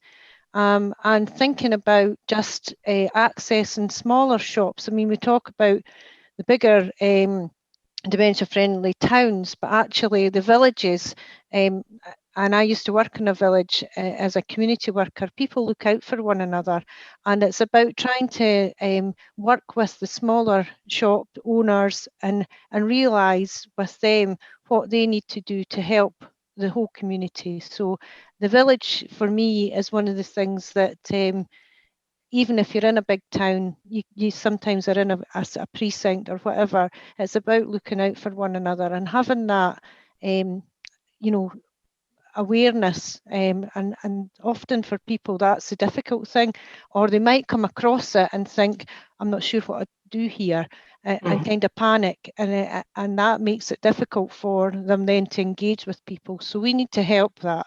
So yes, I'm very keen that once we can get out of this, the Ruth will get back out on the road and meet up with everyone. Yeah. Thank you very much, Fiona. Anyone else got a comment on that? Gerry? Hi, Maggie. Yeah, I would agree totally with what Fiona said there. Like, Irene and I have had the privilege of going around with Ruth, giving dementia awareness presentations all over Fife. And it's been an amazing experience, not just for the Fifers, but for Irene and I. It's been brilliant. And obviously COVID has stopped that. But once COVID is over, I'm sure we'll spread the word far and wide again, like, because we've been in all nooks and crannies. We go to villages, we go to churches, go to schools. We'll go anywhere that'll take us, like, and so yeah. There'll be no stopping you. Unfortunately. Not at all. Thanks very much, Gerry. Okay, I've got a question here for John Cooper. We've heard a lot from local projects which are doing brilliant work even in lockdown. What do you see are the challenges you've come across as part of Fife's older people services? Okay, yeah, really good question. I've got quite a strange perception of this because I came into post literally 2 weeks before lockdown. So my whole experience thus far in Fife has been through a COVID lens, and it's been particularly difficult. I think for me, hearing stories of those who have tried to maintain contact with their loved ones in care homes has been massively challenging for everyone involved. And it's great to hear some of the examples today where we've used technology to hopefully maintain meaningful contact. I think that the challenge for us has been doing things meaningfully, not doing things in a tokenistic way, because we know that connections are important. What we've just spoken about in the previous question, engagement with community, is massively important for everyone, regardless if you have a diagnosis of dementia or not. So in order to try and maintain connections, that has been a huge challenge for us. So I think we've risen to the challenge well in Fife. There's been some wonderful examples of services being flexible. There's been some examples even here in Paul Short as well, but the technology used, that's been fantastic. So we need to use what we've learned through COVID going forward as well to try and maintain a degree of flexibility. Let's not just do things the way we've done them before. And actually, if we know that things aren't working, then we need to stop doing that and try and do things differently. So for me, going forward, it's going to come down to meaningful and not tokenistic consultation with carers and those with a dementia diagnosis. Fiona's mentioned earlier about the dementia strategy, and we are going to be linking that heavily with our carer support plan in Fife as well. So ensuring that we're doing that well, but we can only do that well through good consultation. So I certainly want to listen going forward. We don't want to do things to people, we want to do things with people, and ideally have people do things for themselves going forward. Thanks very much, John. Janine, can you come back on? Oh, sorry, I've got a question from Joe here that I've missed. On you go, Joe. It wasn't so much a question. I think there's a key word which is about proactive. Mm-hmm. And I think, you know, what we've experienced in the last 12 months, a lot of organisations within the third sector and communities have stepped up. Mm-hmm. And so when we combine the work of Ruth and the team around awareness raising, I think, and I'm going to use another buzzword here, it's about making as much activity in the community, because I think there was a point made earlier about North East Fife, and if you're stuck in Wormit, getting to Kirkcaldy can be quite a hike. But actually, if we work with those community groups about being inclusive and making it as accessible as possible, and I think there's an appetite for that. And we just need to keep asking the question and invite people to be more proactive in asking to be included, but also for organisations and groups to say, how can we include people more? Thank you, Jo. Yes, Gerry. Yeah, I think online activities for people with dementia was, to be honest, Zoom to me over the pandemic has been a lifeline. Mm-hmm. People in the group and all that sort of stuff, but it's not for everybody. That's the thing. We've got members of the group who haven't been on Zoom meetings, and we haven't seen them for ages because they just don't like Zoom. They prefer the one-to-one contact. So it is good for some, but it's not good for others. So, yeah, we're all tired of it, I think. Yeah. Irene. Yeah, just following on from what Gerry said there, I'm quite passionate about the work that was mentioned previously, Paul's work and John's work, I think, about champions, about technology champions, because for many folk, I was a teacher and I'm very accomplished and au fait with technology. I've lost an awful lot of those skills, and these champions are key, because many of us have the resources, we have the hardware, we just don't have the skills or the updated skills that are required, and support to access those, I think, is massively important, as well as providing the resources, the hardware, but the support is really key. Of course, yeah. Thank you. I think we've lost Janine for now. We've got another question, though, for the whole panel. Is there an information booklet available in Fife with all the support agencies and support groups that are available in each area that can be given out at diagnosis? Anna Maria. Yes, we have, through the pandemic, one of our workers produced 3 booklets, one for North East Fife, one for Central, and one for the West and South West, with a list of all the agencies in it. And when a carer makes contact with us, or when somebody does a third-party referral and we make contact, we send that stuff out to them as a matter of course. We also have a list, of all the kind of agencies that are on the providers list for SDS auctions, so that people know where to go, where they can effectively spend their money. So that's the sort of stuff that would go out in the pack that we send initially to people. Ideally, it would be the pack that we take to people's houses. At the moment, unfortunately, it's all going in the post. But then we can talk about it with them once they've received it, and go through the agencies and, tailor the needs that they have to who might be able to provide it. So it's something that we do. Excellent, thank you. Yeah. Helen. There is a website that was created, it's a few years ago now, and we maybe need to relook at the content. It probably doesn't cover everything, but it was a small funded project, and the website is www.livingwithdementiainfife.scot.nhs.uk. It's not a very friendly website. We can put it in the chat thing probably. But it's got information about what dementia is. But Fife Carers Centre contributed to it, Alzheimer's Scotland, I think Fife Forum, I think Housing contributed to it. So that there's 9 short video clips of people talking about either the service or organisation. So again, it won't cover everything, but it's got some really useful information there. But thinking about it, it probably is time to just re-look at it. So I'll maybe have a look at that and see what we can do about updating that and maybe adding to it as well. Great, thank you, Helen. Gerry, did you have your hand up? Dementia Friendly Fife also produced a leaflet a short while ago as well, which had all of the information on all the groups you can contact in Fife if you have a diagnosis of dementia. And also the group Stand wrote a book, and that contains a lot of information in the back of it as well about your local groups and all that sort of stuff. So that's got a lot of contact details in it as well. So yeah. Thank you, Gerry. You just got to look for it. Yeah. Thanks. Fiona? Yeah, somebody's just put in the chat, but there is a website. It's not just for dementia, but it's called On Your Doorstep. And that gives all the organisations right across Fife. Every organisation can go on and put their information in.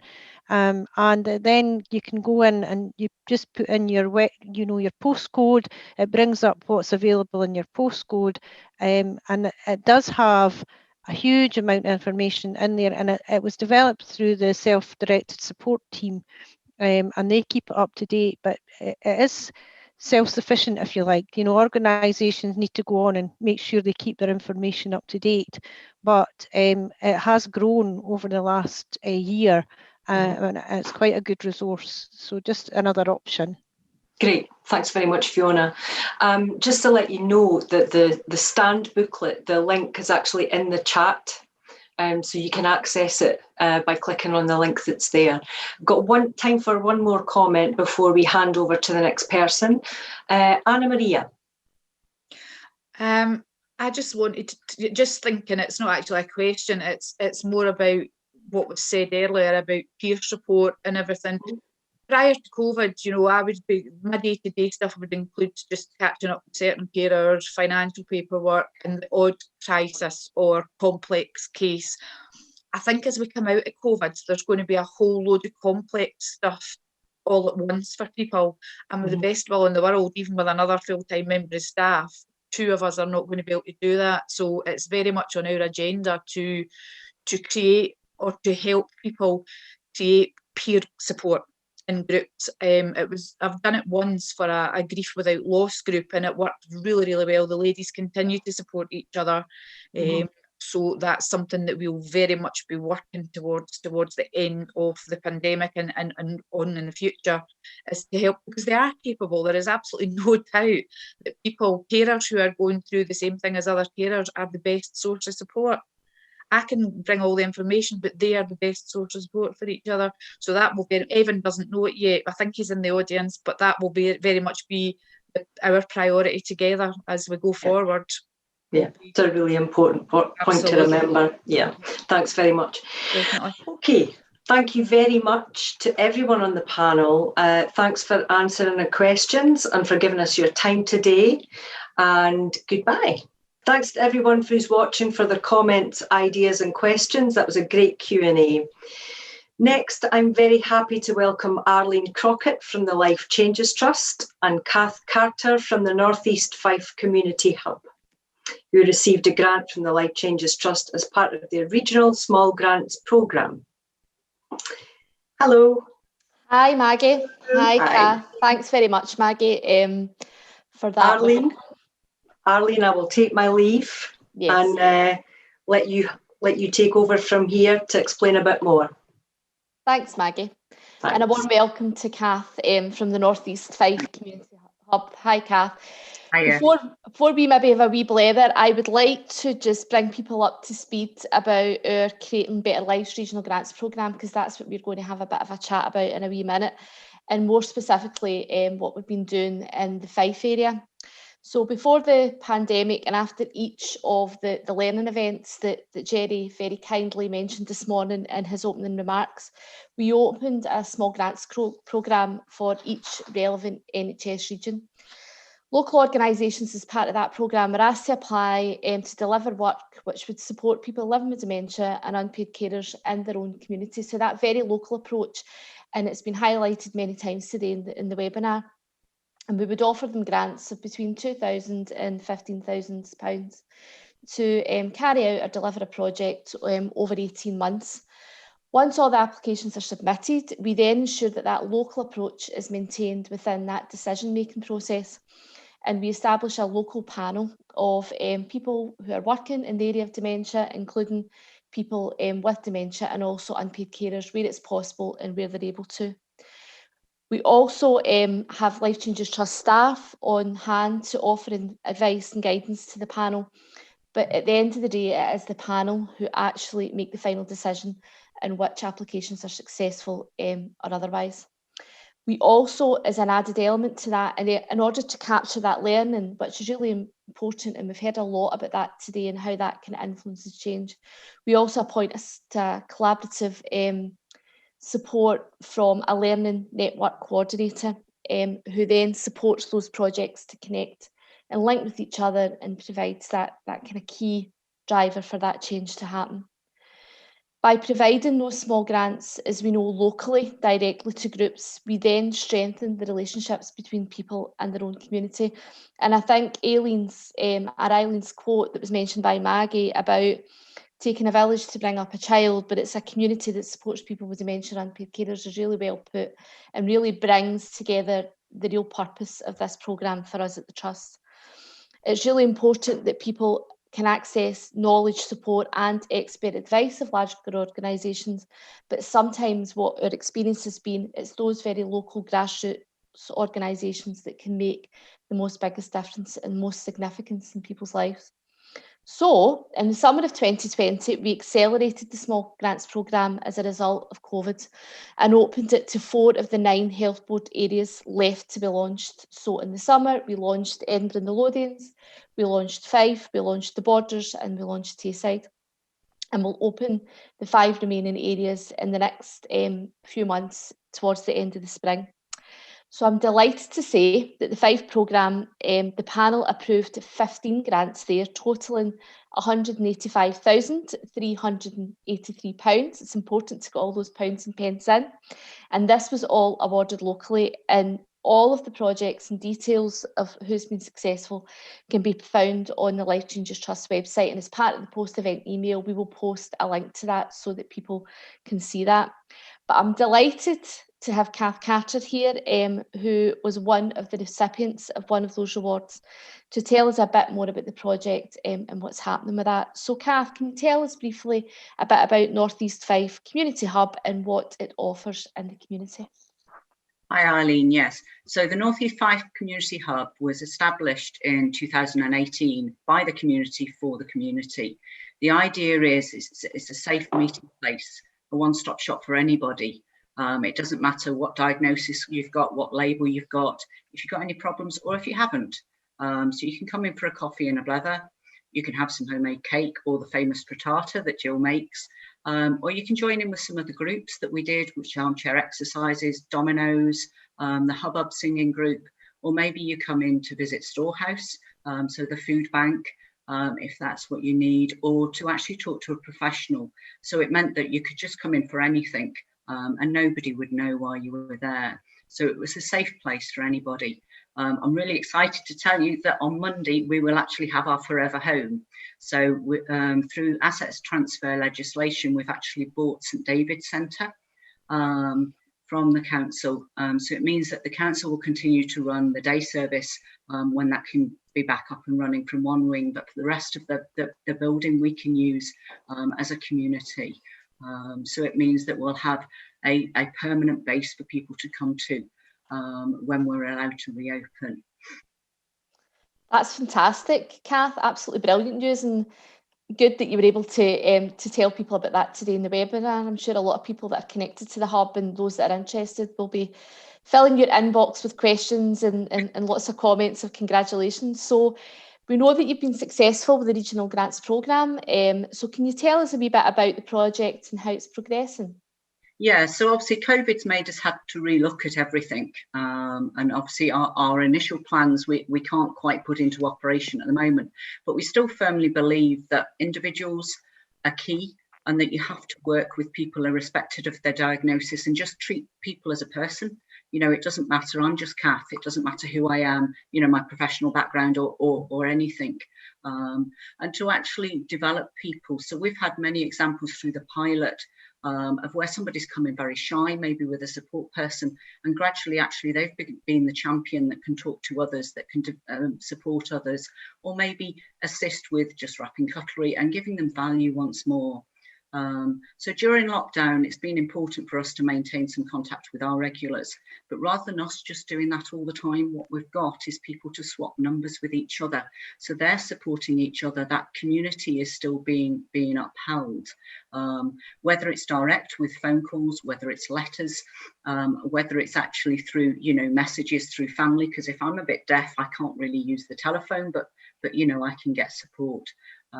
Also being heavily involved with the Community Action St Andrews group, which was set up as soon as COVID started, and coordinating some of the practical needs there. The closed bank stayed running, looked at training, and obviously looking at our building and how can we make this work with maybe the one-way systems, with 2 metre distances, with ensuring that we've got our signage right, because obviously if we're renovating this building, let's try and get it right in the first instance. And then obviously looking at a takeaway and delivery service, and how, when we're allowed to, can we bring people back? Because if people have been inside for a long time, they're going to be anxious, they're going to be quite nervous about coming out. So how can we support that to happen? So that we can actually build up that community once more, and use technology for some people that maybe now can't leave their home but still want to be able to join with others. So yeah, quite a busy time. And I think that's been the really important thing about this programme and that kind of focus and local approach is that, in particular through the pandemic, you know, those communities have been able to be really flexible and adapt to change really quickly. And a big part of that is because you know the community, you know the people in it, you know what response works, and you can be really agile in relation to providing that. So that's really good to hear, Kath. And I think a big thing is that many people were willing to volunteer, and it's brought a lot more people out that actually they find that they can support each other. That we can be neighbours to each other. We don't have to have special qualifications. We can just say hello and be that friend. Absolutely, everybody has a part to play and they're experts in their own way, so that's really important.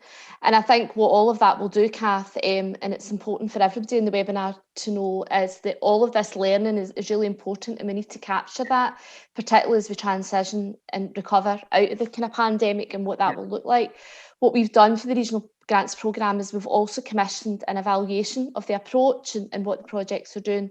Blake Stevenson are carrying that out at the moment, and we'll publish a report towards the end of the year, reflecting on, you know, as I say, the programme and how that's impacted in several different areas, including Fife. So many thanks, Kath, for joining us today. It's been really good to hear about the progress, and best of luck as things kind of move forward. So I'll bid you farewell if that's okay. Yeah, that's great. Thanks, Kath.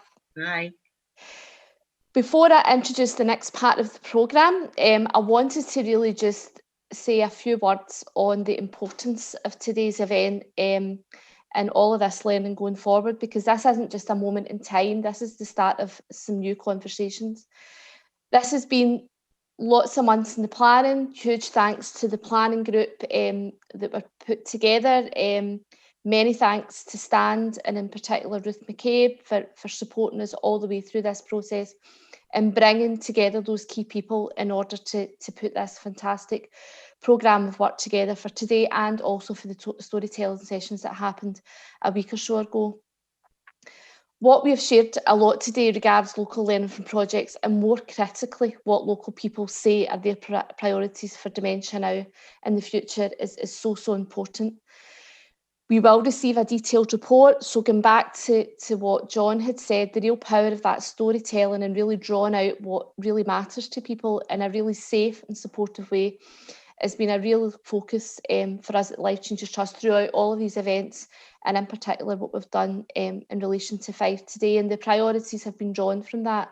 So although we get a summary of those discussions from Shona and Dan, we also get a more detailed report from the storytellers that gets really into the heart and digs much more deeper into those conversations. And we will share that publicly with people on the webinar and with key people within health and social care in the third sector across Fife, in terms of looking at those plans moving forward and how we help support make that change happen. I know that locally Fife are developing their own dementia strategy, and I know that's been happening over the last wee while just because of delays with COVID and also with the national strategy. And I am sure and I'm confident all that has been shared today will play a critical role in how that's informed. And I would welcome anybody that's involved in that work to have a conversation with us at the Trust, or with anybody who's part of that call or today's call, and taking some of this work forward, because there's been lots of things coming through around post-diagnostic support, around, you know, where diagnosis takes place, around the real value of community and dementia-friendly communities in particular, in playing that critical role in delivering post-diagnostic support and not just being that activity of choice as part of that offer. And I also think the real value of peer support at many levels, and the importance of engaging people with dementia and carers, but also others at every level. So it's multi-layered in terms of that support. And really, when you're developing and looking at plans moving forward, that you take all that into account and really recognise that there's really valuable experience out there, and we really want to be using that to make change happen. So I'm encouraging everyone today, this is a call to action for us all, to take the learning from today's webinar that is relevant and helpful for you within your own families, within your own groups, your organisations, or the sectors that you work for, to make that change happen, because we want to make sure that the honesty that's been expressed in the storytelling sessions, in particular from people with that experience, you know, goes much further than today's conference and starts to really influence change going forward. So today is not the end of the conversation, as I've said, but the beginning of new ones with collaboration at a focus. Now, before I hand over and to the next section, I just want to, you know, say on behalf of the Life Changes Trust how fantastic it has been to see Gerry and Irene and Alan and Trish co-chair today's conference.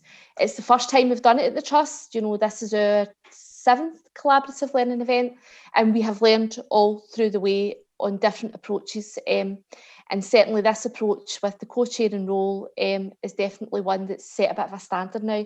So well done to Gerry, Irene, Alan and Trish for undertaking that, because it's not easy and they've done a fantastic job. And also to Maggie for managing our Q&As. We can't forget Maggie. So before I hand back to Gerry and Irene to close the conference, I would like to introduce our final contribution to round off our programme today from Maisie Jury. Maisie is Anna-May's sister, who opened our conference a wee bit earlier this morning with a beautiful reading about their Papa Jack. Maisie is 16 years old, and when she was 13, she wrote a song entitled Hide and Seek for Papa Jack. She wrote it a month before he passed away in December 2017, but her mum Vanessa was able to record her singing it, and Papa Jack was able to hear it not long before he died. Another beautiful tribute to a much loved grandfather. Thanks everyone.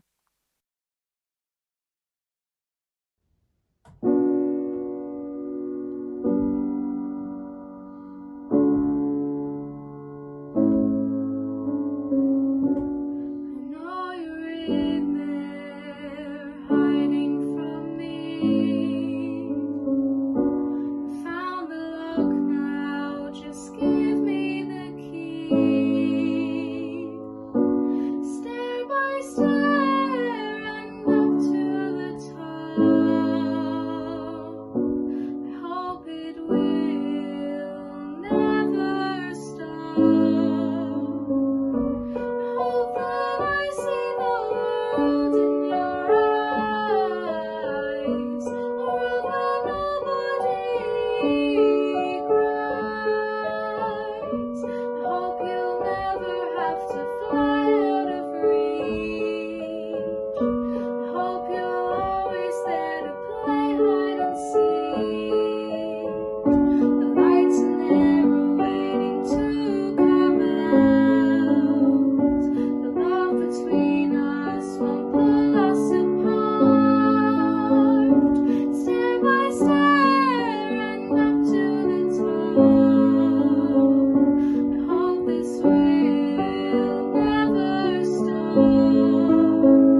Thank you to Arlene and Kath Carter, and of course to Maisie. Unfortunately, we couldn't hear Maisie. There was a glitch with the sound, but I can assure you that is an amazing song. And if you ever get the chance to watch it, please do. Two wonderful children who were touched by dementia and have opened and closed the show. And such a meaningful song. Well worth a listen to. Definitely. So yes, we are now at the end of today's online conference. It has been a pleasure for myself, Irene and Maggie to chair, and we hope everyone has enjoyed it and will take away some of the learning from today. On a personal note, I would like to thank the Life Changes Trust for placing their faith and trust in Irene and I today. Living with a diagnosis of dementia is a life full of losses, do's and don'ts, and well-meaning loved ones who just want to wrap you up in cotton wool and keep you safe. We do not have a choice in many things anymore, a basic right that we all take for granted. Today, the Life Changes Trust gave us the right to choose again. We chose to accept their very kind invitation to co-chair this amazing event. We chose which sections we would host, what we would say, but most importantly, Irene and I, too youngish, although I am younger, English people living with dementia had the choice to be involved in something meaningful and worthwhile, which I know has given us most amazing sense of self-worth.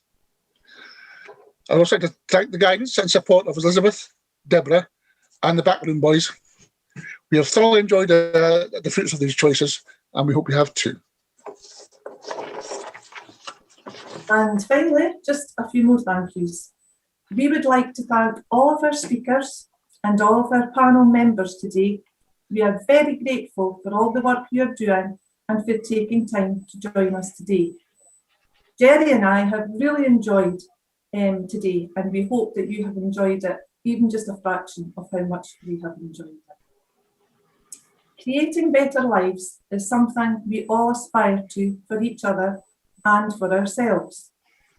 We hope you have been able to take something away from today that gives you hope for doing just that, creating better lives right here in Fife. And so, the final thank you has to go to Life Changes Trust for hosting us today and the vast range of projects and events they sponsor to support individuals, local communities and the wider community to create better lives. Without this kind of support, our hopes and aspirations cannot even begin to take shape. So thank you. We will email everyone with a link to the recording of this webinar, as well as other useful information that has come out of today's conference in a day or two. Thank you all for supporting the conference.